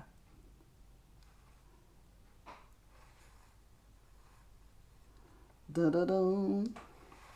If you picked up one of those tank boxes and had to paint like 4 of these for a weekend, bolt action training, it's great. Yeah. Oh my god. So are you a big... I haven't played bolt action yet. I have the rules and I'm debating because I have the 2nd edition rules, but I haven't read them yet. Should I just skip and buy the 3rd edition rules and not bother with the 2nd edition stuff?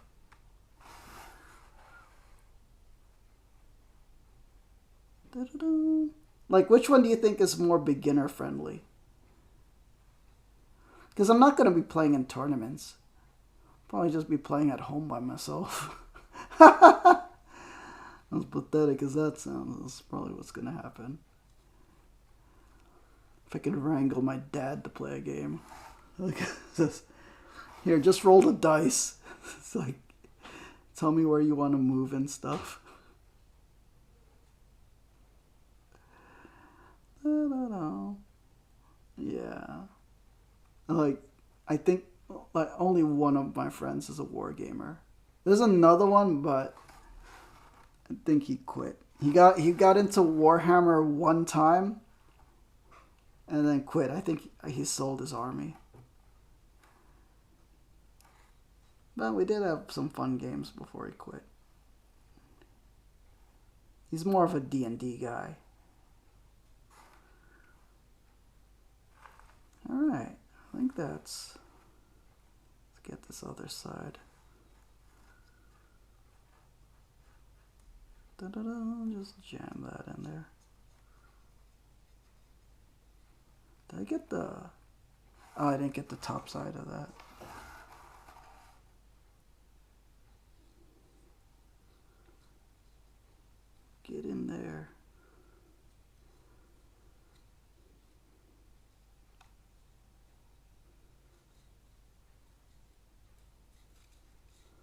It's fine. Yeah. This'll all even out with dry brushing. Dry brushing fixes everything. Okay, the wheels. The wheels.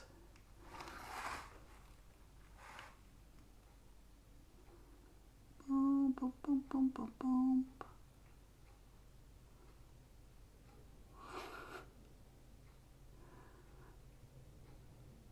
I am not holding this properly, and it's making my hand shake. So let's the body should be dry by now, so let's hold it closer. Depth perception. All right.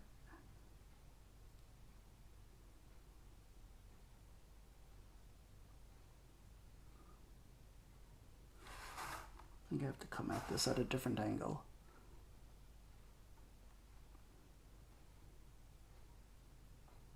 There we go. It's okay. Don't worry. Wheels are dirty, so it doesn't have to be a uniform color. Let's see. You think second edition is fine to get your first games in? Play it a few times, and if you feel like you're missing something, go to third. But honestly, they are still working on the Army books for third, so it's kind of in the air. All right. Yeah, because I got all the books I need for second edition, and I feel like if I went to third edition, I have to spend like another $100. So, boom, boom, boom. So I might as well use what I got, you know, because I'm not playing in any official capacity. Like a tournament or something, or in a store. So it should be fine.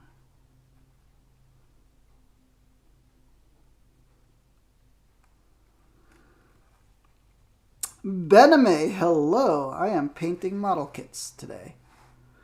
See, it looks bad. It looks bad. It'll work out in the end. It doesn't even matter. Lincoln Park. But yeah, welcome Bename, and a big peacekeeper salute to you. These angels in the chat. May the angels protect and guide you. Already looks cool to you? Nice, thank you.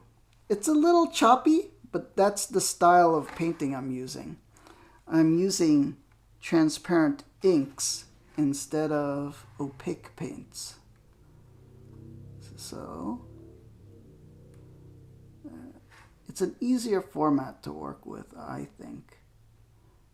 And like, I've pretty much now exclusively moved to this style of painting. Oh, we didn't even do the rim on the inside. But you know what? I think the inside rim would not be green anyway. So, this is fine. Boom, boom, boom. And how you been, Bename? Let's get this so it's covered.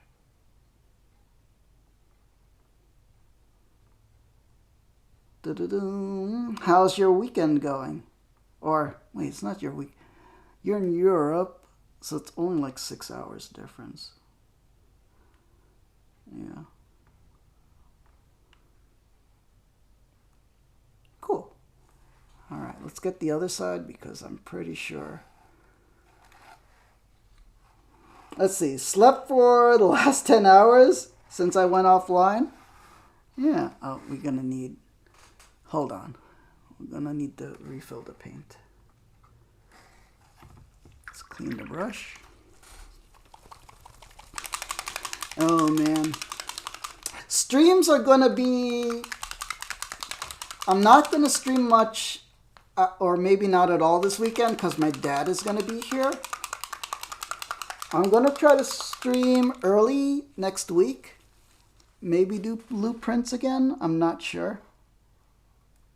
R5. And for the month of May, my dad is on vacation, so streams will be sporadic, but I'll try to fit them in when I can. So, otherwise I'll be having to spend time with my dad and doing stuff. And I always feel awkward when he's in the house to do streams. Especially if it's things like a dragon where I have to play act the voices. I don't want to do that. So I'm probably gonna just play action games if my dad is home. Oh, that's too much paint. You finished blueprints? Oh crap! I got. Hold on a moment. I got paint on the iPad screen. Oh no! Oh, that's on the. It's not on the screen. Okay, I thought I got paint on the screen. How was there a good ending to blueprints? I feel like I'm so early in the game. How many days did it take you to finish it? Like, you know, game days. Oh, it's 29, and I'm only on the 5th day. Oh, I forgot to color this green. Do I still have green? Well, let's color this first. Wait a minute. Did I dip it in the wrong color? Maybe I dipped it in the wrong color. You know what? Whatever. Let's make our mistakes now.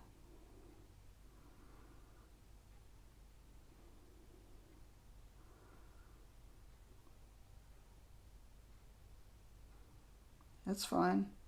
It's fine.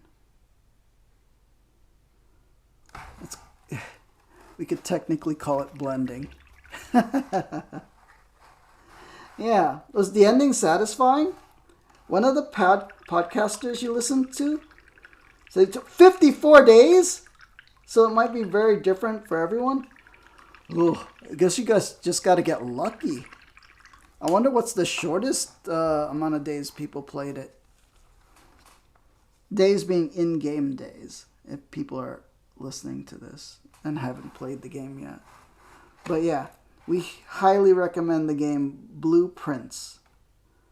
Prince being like prince, like a kingly prince, but it's a play on words, because the thing is all about the blueprints layout of a house.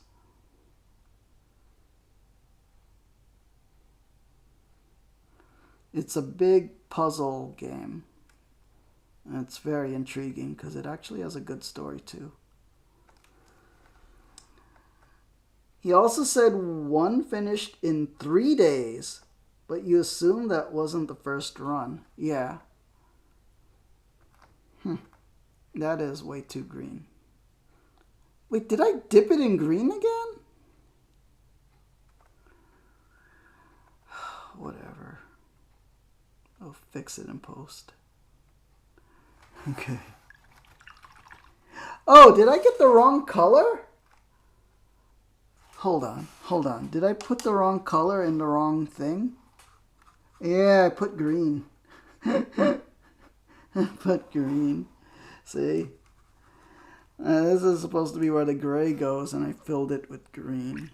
Fudge me.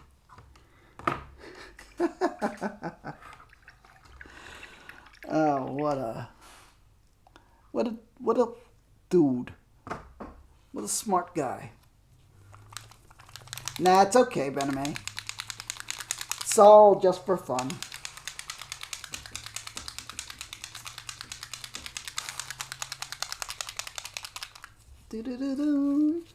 Oh man, it's almost 1, 2, 3, 4. Okay, this is gray. Yeah, this is the gray color. Alright, we'll fix the tire afterwards. For now, I'm gonna see what are we doing here?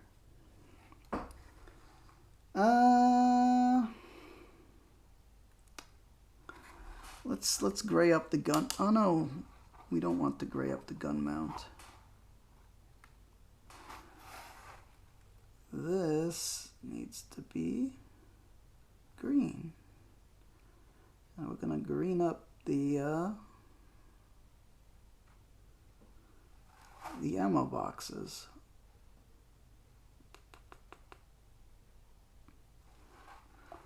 It's very sloppy, but you know.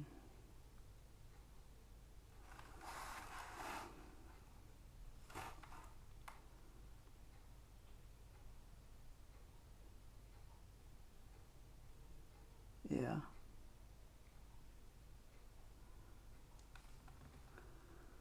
All right. Doing what we can. It's not perfect. It looks bad until it looks good. If I don't finish it on stream, there'll be pictures on the Instagram and on the community posts on YouTube. So you just gotta trust me. Just gotta trust the process. Oh man. Oh, we forgot to paint that. And that. It's fine.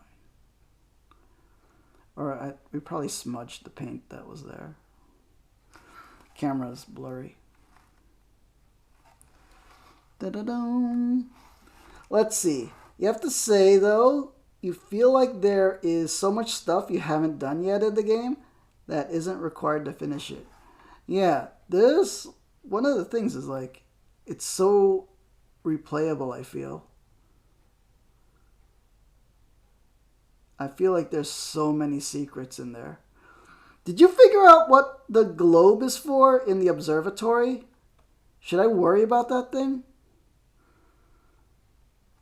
Okay, let's get his helmet. Oh man, why is it? Okay, let's get his helmet. Let's get this.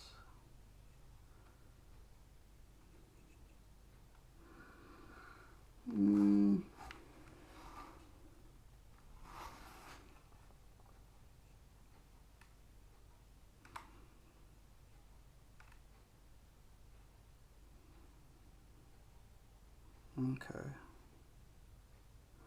I feel like that's too dark because it's mixed in with the gray color. No clue? You don't think it's used for anything? But who knows? Yeah, I was wondering, why is it interactable? Okay, we need the beige color. This pallid bone color for his uniform. Alright, pallid bone.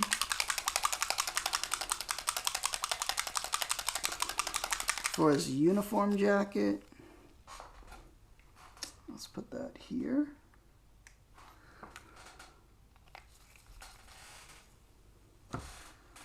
Then I think we're going to start to dry brush it again and then see how that turns out.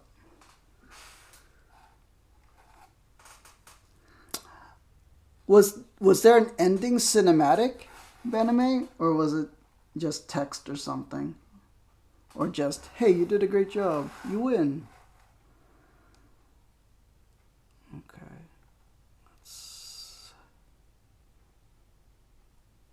Oh, that's not how.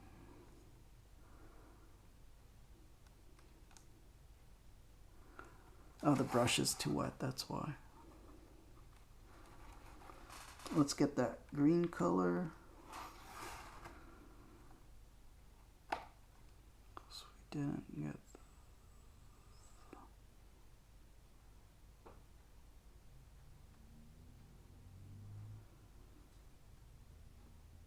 It's fine.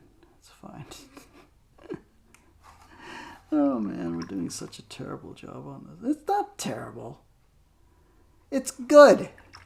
It's just a little sloppy. But that's what we're going for. Oh.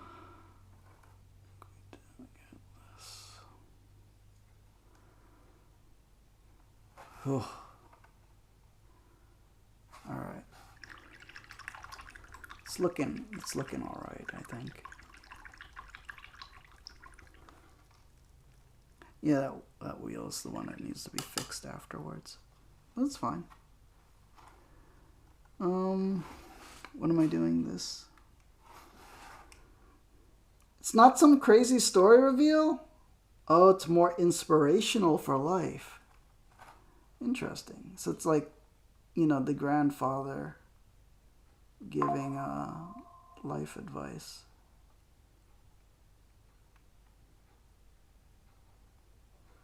Alright, I think that's an okay indicator. This, you know, I would have to do more touch-ups on that afterward. Like off stream, like I would need.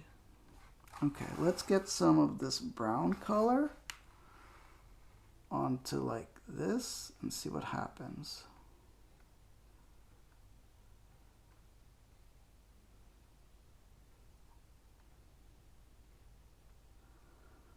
Yeah, that works. And then on here too,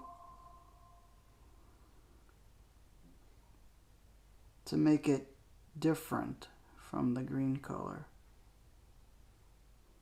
Right?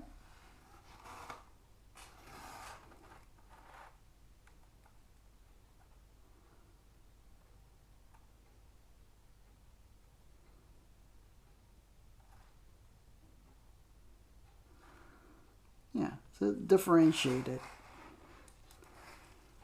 Same thing here.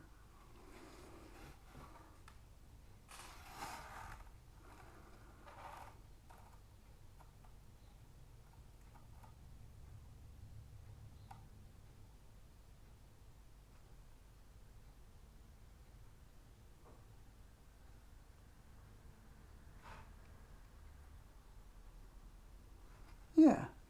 Okay, let's see if I could. I should use a smaller brush, but let's see if we could do this. Depth perception.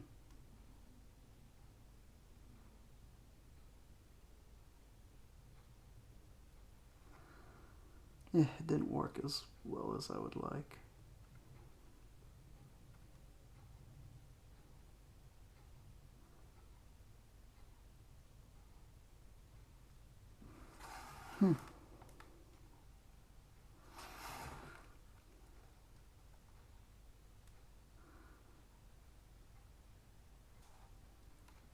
But that'll be fixed in when we dry brush. Alright, let's hit these tools also.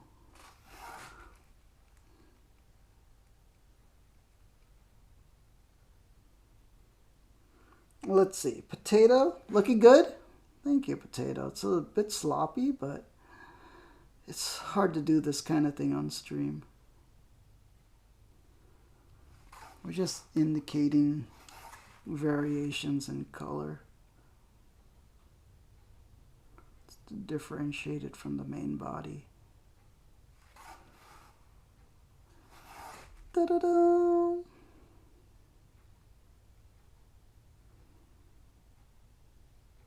Yeah. You gonna get some food? We'll be back later if I'm still on. I might end soon, but it's okay. Enjoy your meal, Bename, and a big peacekeeper salute to you. These angels in the chat. May the angels protect and guide you. Let's get more of that brown color. Yeah.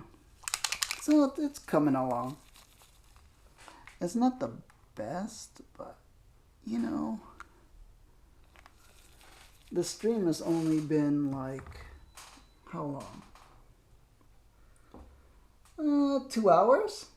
So, this is what I can do in 2 hours. You know, they give me 6 hours, it'll be a little better. Oh man. Let's see, the brush is a little too wet. Okay. Let's get more indication of this to make it a different color from the tank. Well, not tank. The Halftrack APC.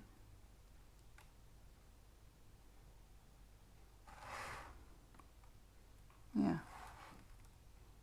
We're just adding indications of color from where we started.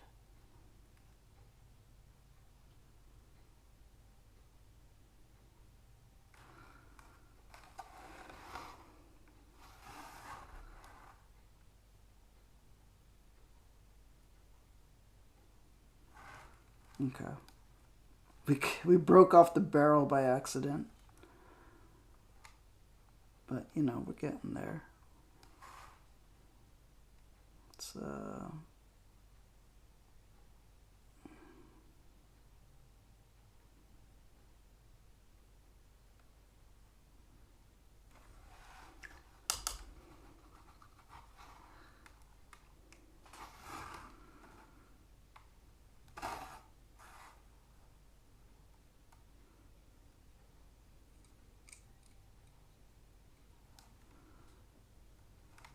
okay. Oh, the winch. Ta-da. Oh, fudge, that's too much.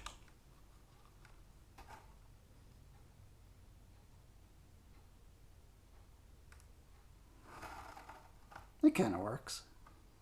Alright. I kind of screwed up this wheel. I gotta fix it up a bit. Because I accidentally painted it green.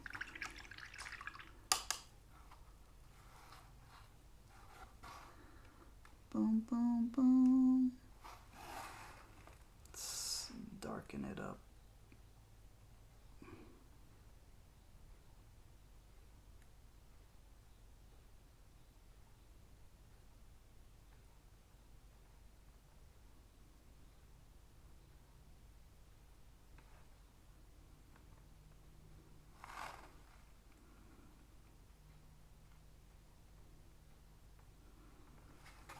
Da, da, da.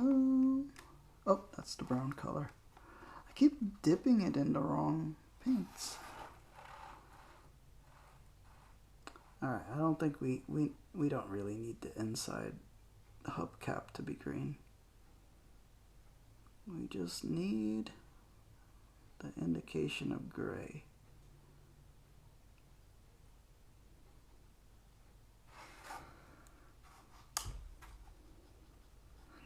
I probably need the bottom of that to be brown.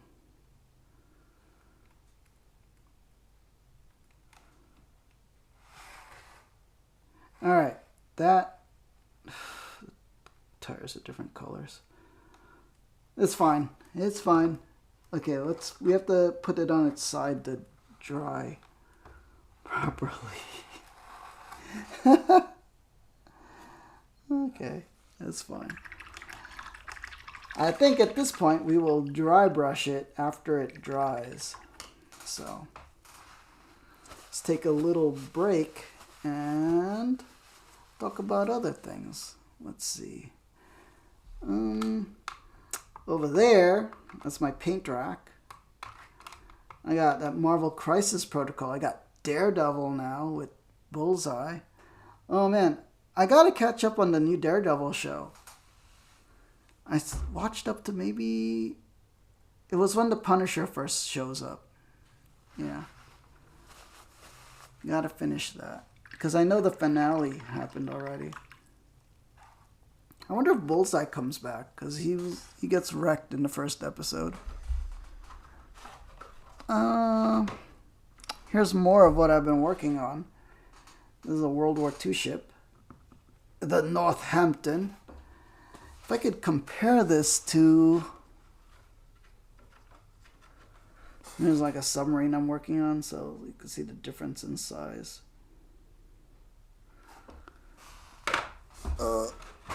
And also a difference in size between the destroyers. See how small the destroyers are compared to a cruiser? And then the battleships are even bigger than this. So yeah. So much stuff I'm working on. But I need this half-track done. Show off the girls. They're looking good. All right, let me see. I think you've... Hold on, what's that noise? Oh, I think it's an Amazon delivery. Hold on.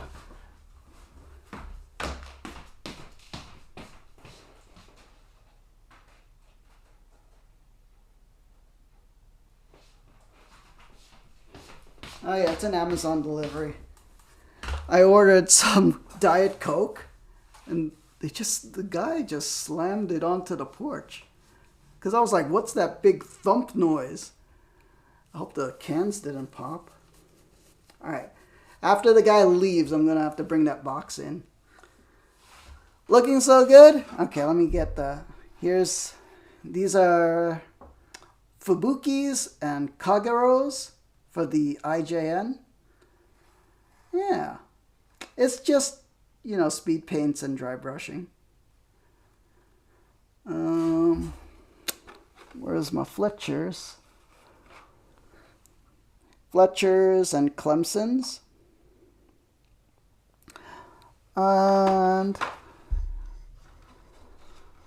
the Northampton. So, cruiser. This is the first cruiser I'm working on, so I'm still working on this. The base is not done yet. So, yeah. I'm getting there with Victory at Sea. Give me maybe 2 more months and I'll get the Japanese and American fleets done. Thank you, follower. Oh, by the way, if you want to see good views of my miniatures, please check out the YouTube channel. How do I get my YouTube channel?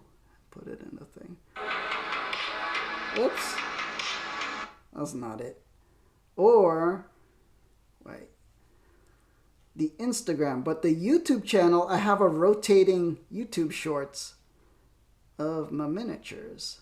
So, let me just grab a link to one of them. Here, I'll get the... I'll grab the link to the Fletchers. Copy link. Now just roll a bunch of D10s. I still haven't even read the rules to Victory at Sea. But I have the hardcover, the starter set, the IJN box, the US Navy box. What else did I get? I got the plain boxes for each side. And also the subs and MTBs. Where is Twitch? Here it is.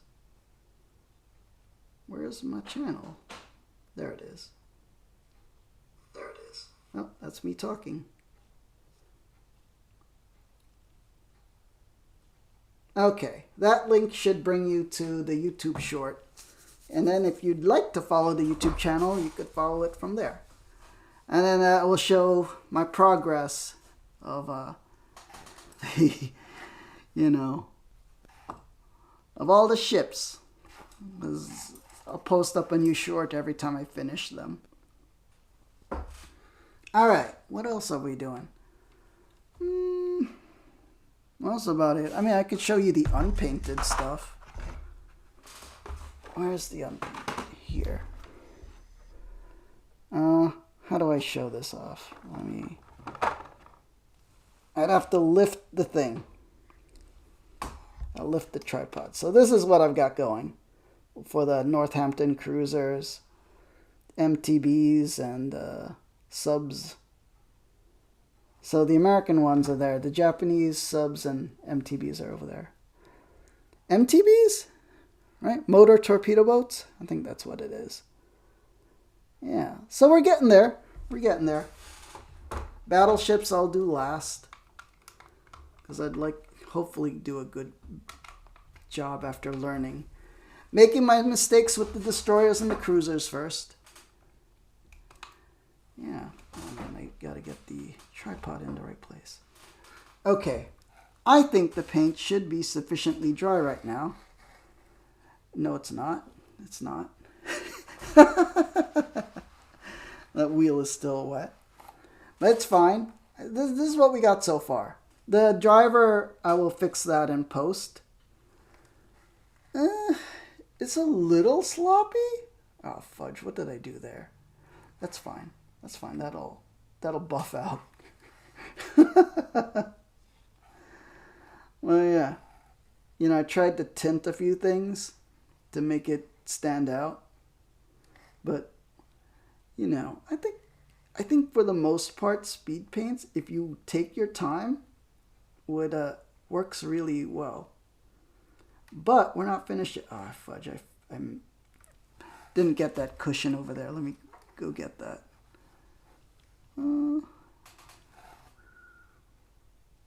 Fudge.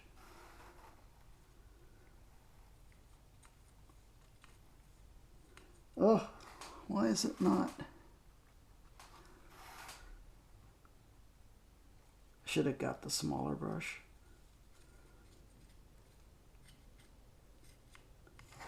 That's fine. That's, you know what? It'll all work out in the end. Okay, now we're in the dry brush stage. They're coming along well? Thank you, follower, Fisher.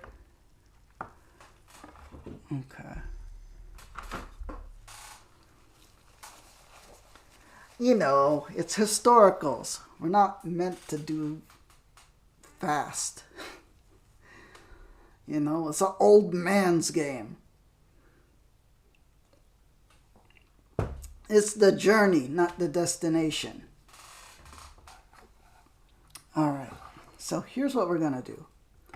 Now we're going to take this bleached sand color by Americana. This is, for me, the best dry brush buff color because Americana paints are cheap. They're like $1.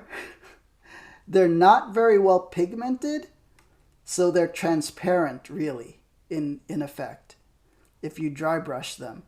So if you dry brush this bleached sand over something, it'll basically just it'll show up as a lighter color of what you're dry brushing over. So you can dry brush this over everything, and then it'll just highlight it, you know? At least that's my experience. So we're gonna do that, and we're gonna see what we get. Let me get another dry brush, since the other one's still wet. Believe me, it sounds like a bad idea, but it's a good idea. But in this stage, you can't be sloppy with this dry brush. This dry brush has to be very dry and very light. You have to have a very light touch with this and only do very little, even though I put way too much here. Okay, so we're gonna, let me use it on here on the paper towel. The paper towel here. You know, this one you can't rush. You have to remove every bit of paint you could possibly remove until there is no more paint.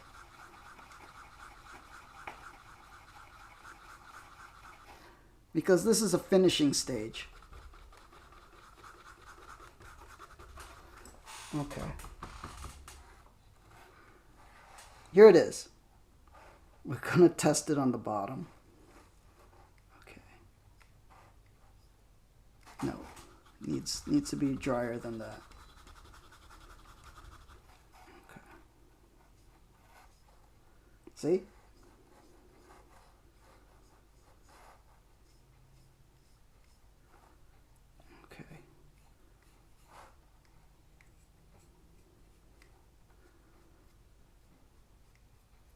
Yeah, okay, this will work. All right.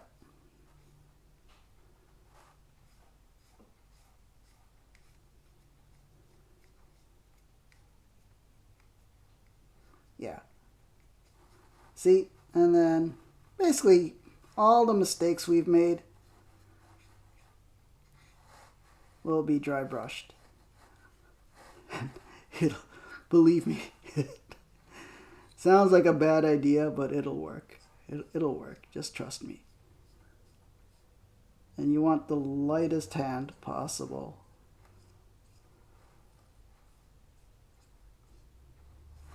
We should probably work from the back since that part's still wet. Oh, what did I do here? Well, that's a mistake.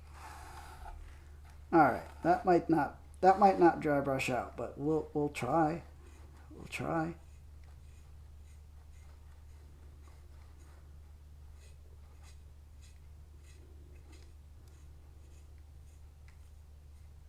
So see how the details are now popping? A lot of experienced painters already know this, but you know. So speed paint and then dry brush over the speed paint.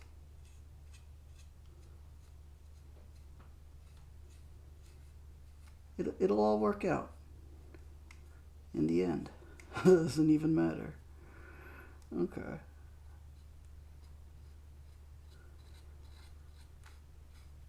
And it doesn't even matter what color anything is. I mean, we could dry brush over here just to make it dusty. Da-da-da. We did make a lot of mistakes here, but the dry brushing will fix it.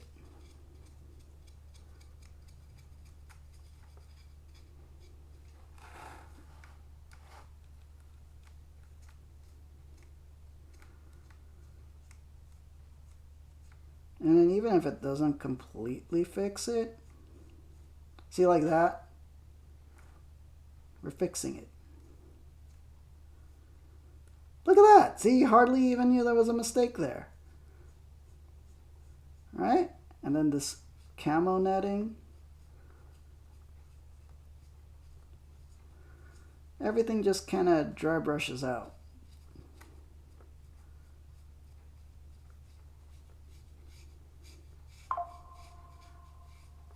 And then all the mistakes just turn out to be texture.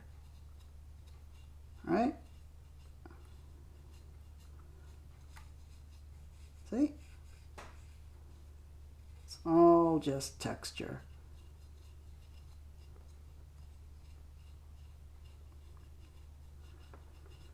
All right, more paint. Again, you have to really scrub the paint out of the brush.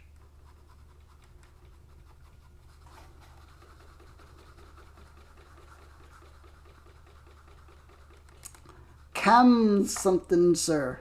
Welcome. Thank you for following.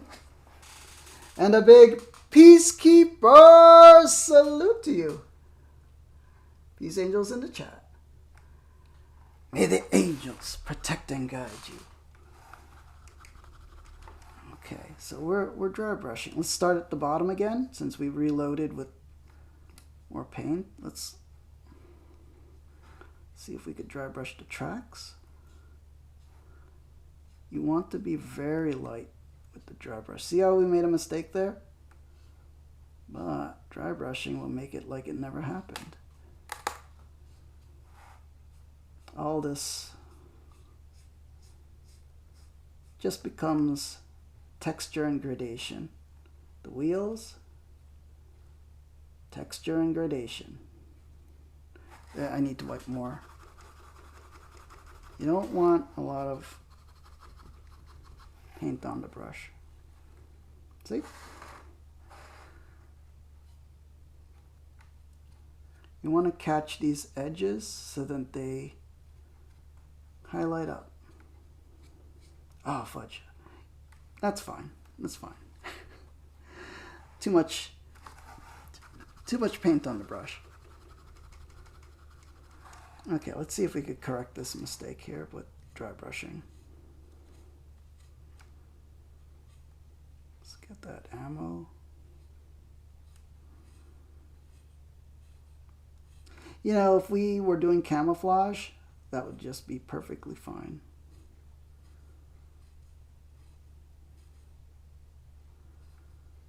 See all this splotchiness? It'll just dry brush out. It's all texture.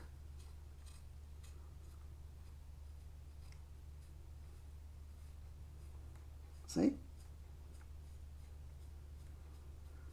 It's like magic. Okay. Now, oh fudge. Oh man, I bent it. It's okay. Just don't ever touch the gun barrels. Okay, it's okay, it's okay. You know, Bob Ross.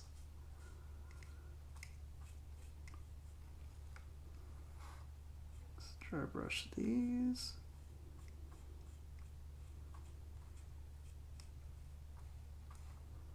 Dry brush down. See, we already broke this gun barrel, but I will glue it back on. It'll be fine. Oh, my stomach's growling. It's lunchtime, but it's okay. It's okay. Let's get the wheels. Oh, let's get the entrenching tools. Because it's not called a shovel in the military. It's called an entrenching tool. Da-da-da. Just like a hat is not called a hat, it's called a cover. You gotta get down to lingo. Let's dry brush this guy back here. That guy could use a little more work, but it's fine. It's fine as is. This is a speed paint process. This is, if you don't mind mistakes. Very Bob Ross. Look at that, see? Such minimal effort to get. See, who the heck would ever edge highlight that when you could just dry brush it? Just dry brush it. You don't have to edge highlight.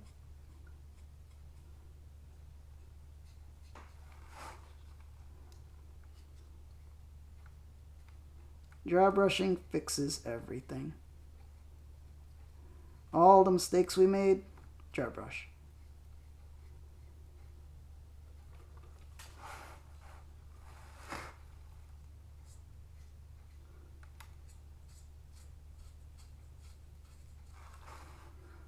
All right, remember that winch?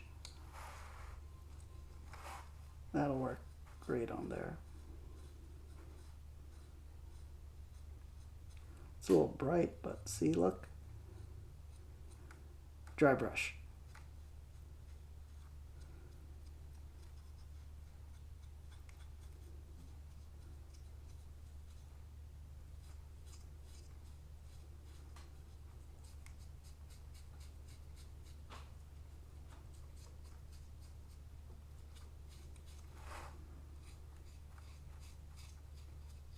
It is a little splotchy, but I mean, you know, vehicles were dirty back then.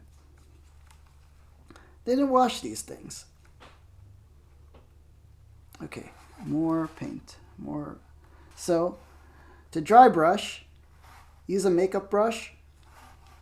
This is a what, eyeshadow brush, I think? I don't know. And then they're like $1 at the pharmacy. Get a little bit of paint. Wipe it off. Wipe off as much as you can.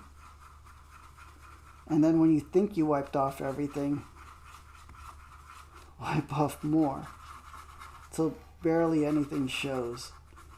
And then turn it all around too, so 'cause sometimes there's paint on the edges that you miss.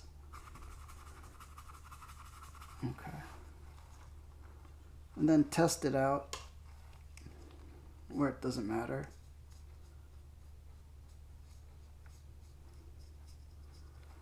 And then put it where you want it. Oh, that's a little too much. You gotta wipe off more. Okay, yeah, it's a little more. But you know what? That's, again, texture. Yeah, I'm so hungry. It's okay. Let's get a little brushing on the tracks.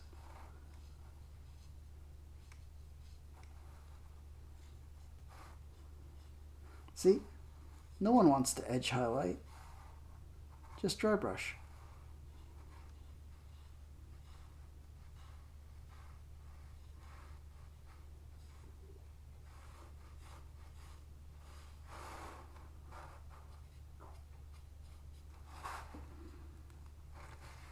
Okay.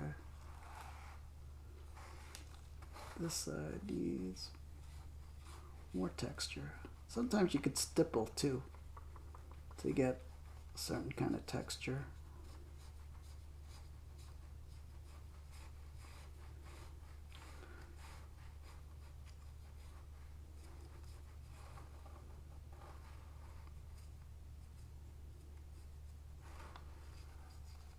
Let's highlight this.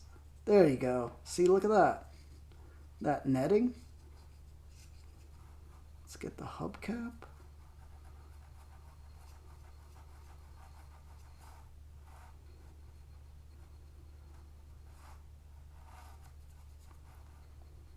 Let's get the edges of that wheel.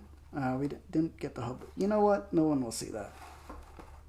No one will see that.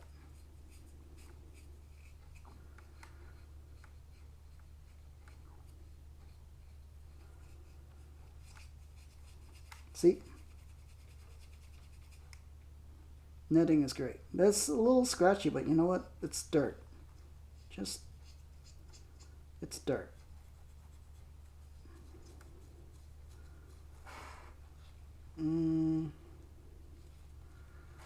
What else can we do?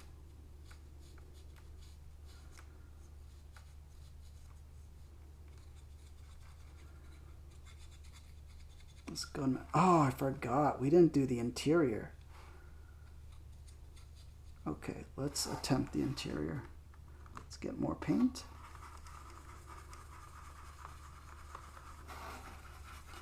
Because these seats, I was looking at a video of actual half-tracks. These are like a light green. And the way we'll do that is we'll just dry brush it. It'll turn into a light green. It was like a light green to a beige almost. Like a very khaki. So, just do a little of that. Even stippling. Stipple. Stipple. Yeah, let's indicate where. You know? Indicate somewhere.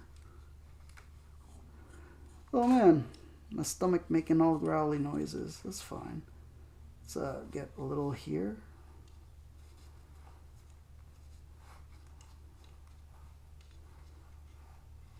Let's get some on interior, some dirt. Get some on that interior door handle.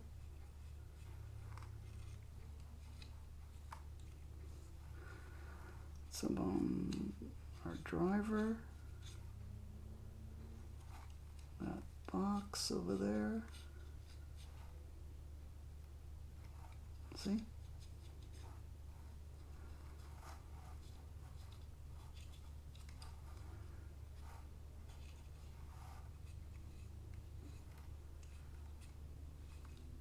Dry brushing. Dry brushing fixes everything. I mean, if you're doing like a shiny race car, don't dry brush that. But you're doing battlefield equipment, yeah, just dry brush it.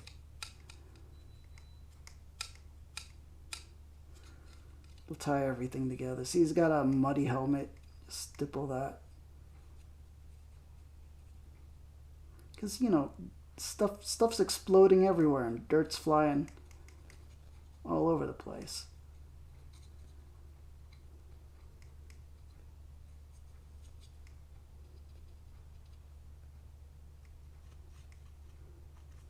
Let's get those ammo cans.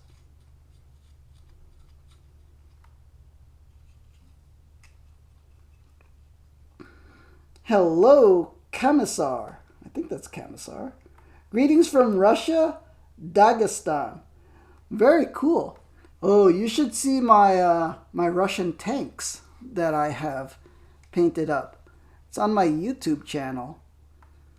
Yeah. Let me see if I could find that. So yeah, take a look at this while I get my link so you could take a look. I think you'll enjoy that. Let me find it. It's on my shorts.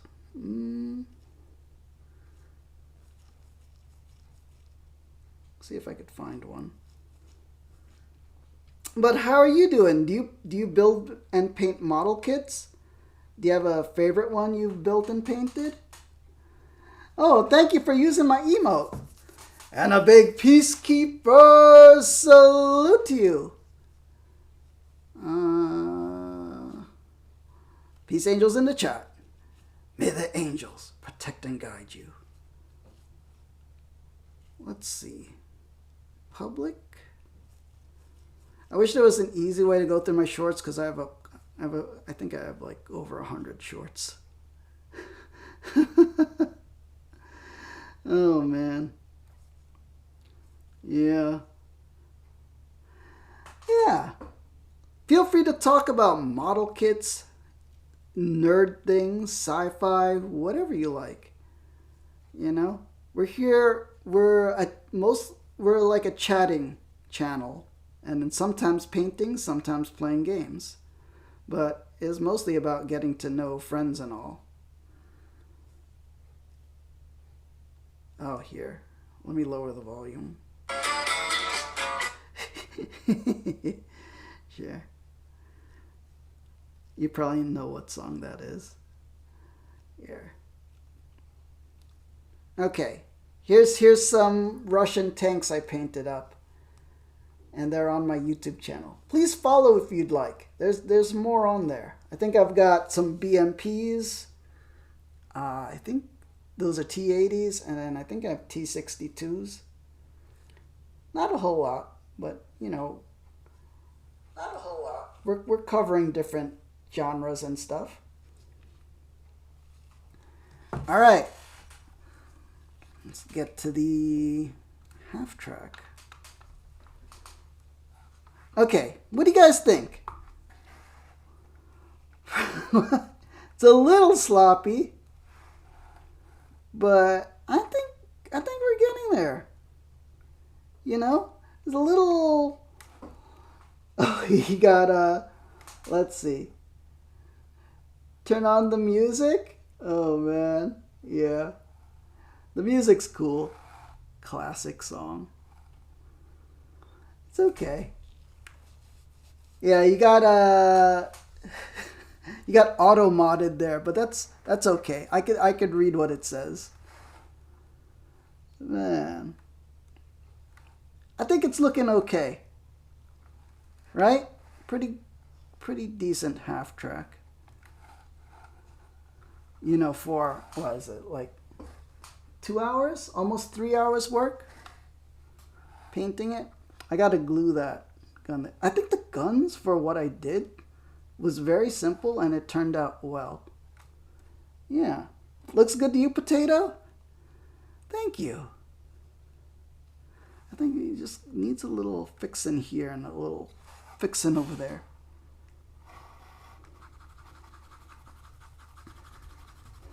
Yeah, I hope those tanks look good to you, Cam. Commissar, is that what your name is? Ah, Commissar. Cool. Oh, man. Alright, we're gonna dry brush more. Let's hit it from the wheel.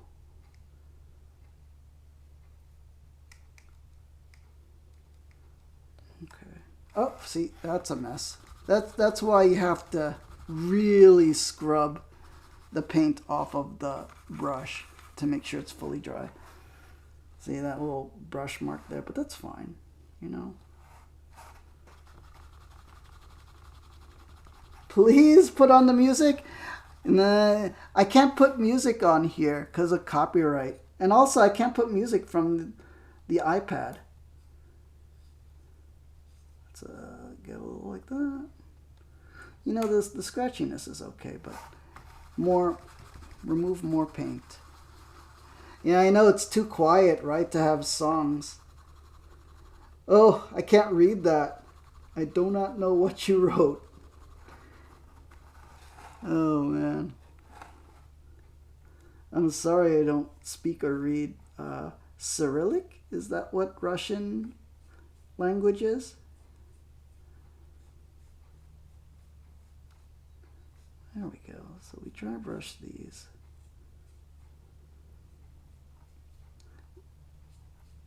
There we go.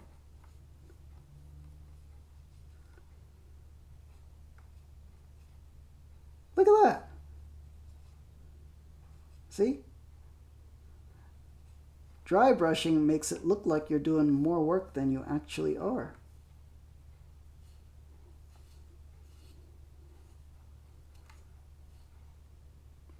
It's a really good technique. Like, why would you paint every single lug nut when you could just dry brush it and it kind of indicates it as painted? Okay. There you go. I gotta fill. That's a mistake over there. I didn't fully get the green in there. But you know what? Later on you could add a wash to this and it would fix it. Yeah. Commissar, how does this model look? Is it okay? You know, it's not bad for my first half-track.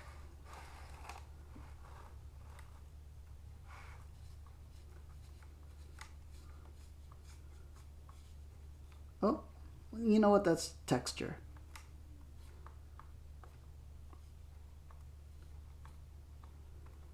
Yeah, the brush is a little too loaded, but it's okay.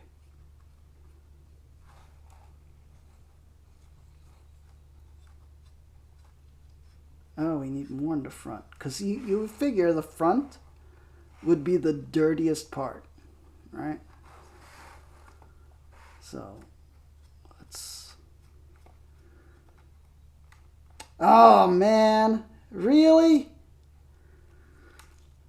Potato, can you do something about that?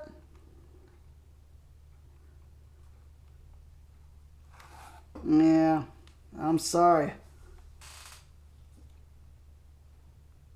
I will do...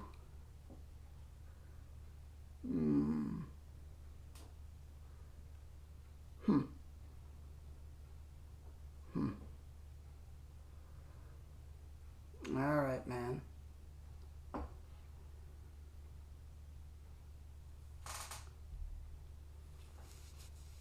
Well, I don't know, man. We're just trying to have fun over here. We're trying to do some cool stuff.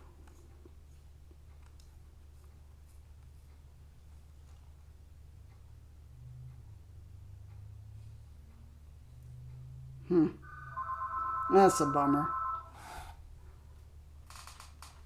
Thank you, Potato.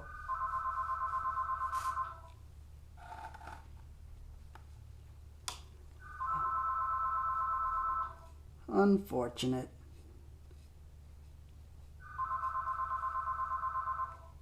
Oh man, phone's on. It's okay. It's totally okay, Potato. I just hope that's not gonna be like a continuous problem.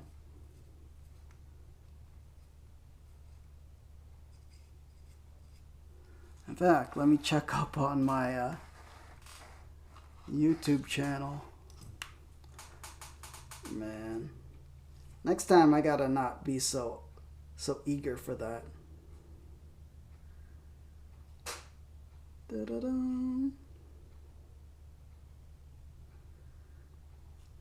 Alright, it looks like things are okay there.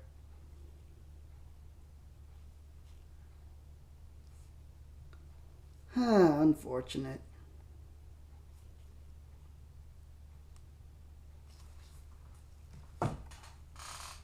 Alright, where are we? We're at 2 hours 50 minutes into the stream. I think we're gonna call this one at least done for the stream. Look at that. I think that's not so bad. I think it's, well, the hood could, I feel like fixing the hood because it's too bright. I mean, it's too dark. Oh, fudge me. You know, it's texture. It's texture. It's texture. I'll fix that up. I know, right, potato?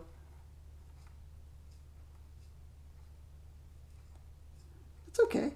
It's texture. It was a little too dark anyway. It was too dark, and now it's fixed.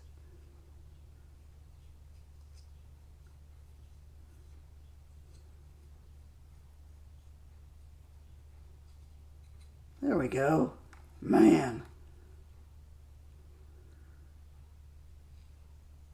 Yeah, it's texture. See all these little micro scratches? That's texture. It adds character. See, even that. There's way too much. There's too much paint on the brush. I think I better stop while I'm ahead. I think, look, from a distance, this looks awesome, right?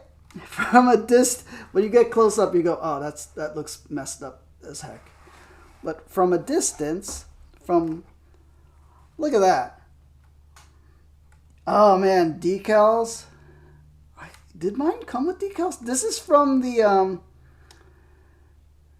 oh, what was the starter set for Bolt Action? The American and Japanese one? Island Assault? This was from the Island Assault set. I'm not sure if there are decals in that set. Because I don't think they would put decals because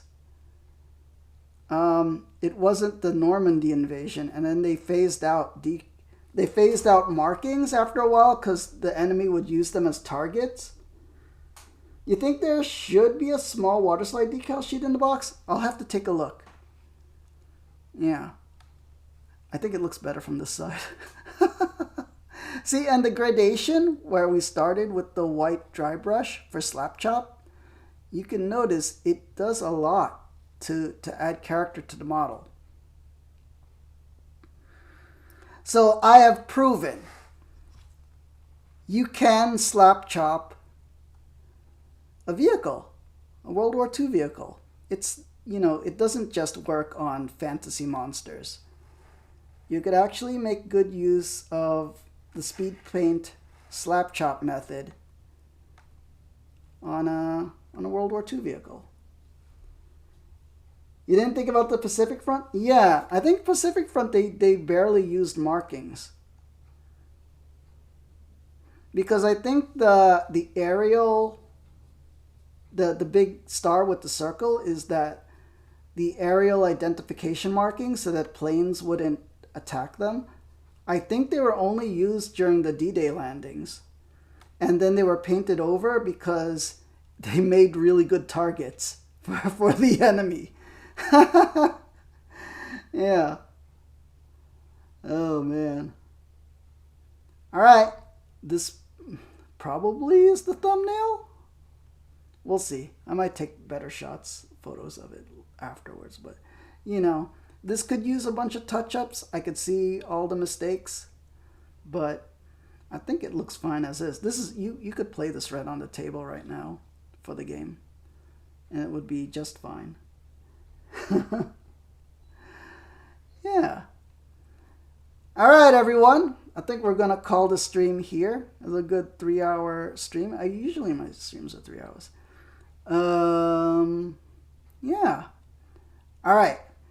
I'll sign off. If you enjoyed this live or as a past broadcast, please consider giving me a follow and making a new friend. If you're watching this on YouTube, please like, comment, and subscribe. Please subscribe. I need subscribers. It was such a floundering channel. And if you catch me here on Twitch when I'm live and we could chat and hang out, just don't be a problem. Don't be a problem like that one guy. Oh, man. And to all my peacekeepers out there, especially Potato, Follower Fisher. Oh, was anybody else here? Bename. I think that's everybody. A big Peacekeeper salute to all of you. These angels in the chat. May the angels protect and guide you. All right. Thank you, Fisher. Thank you, Potato. I'll see you all next time. Peace, everyone. Have a great day.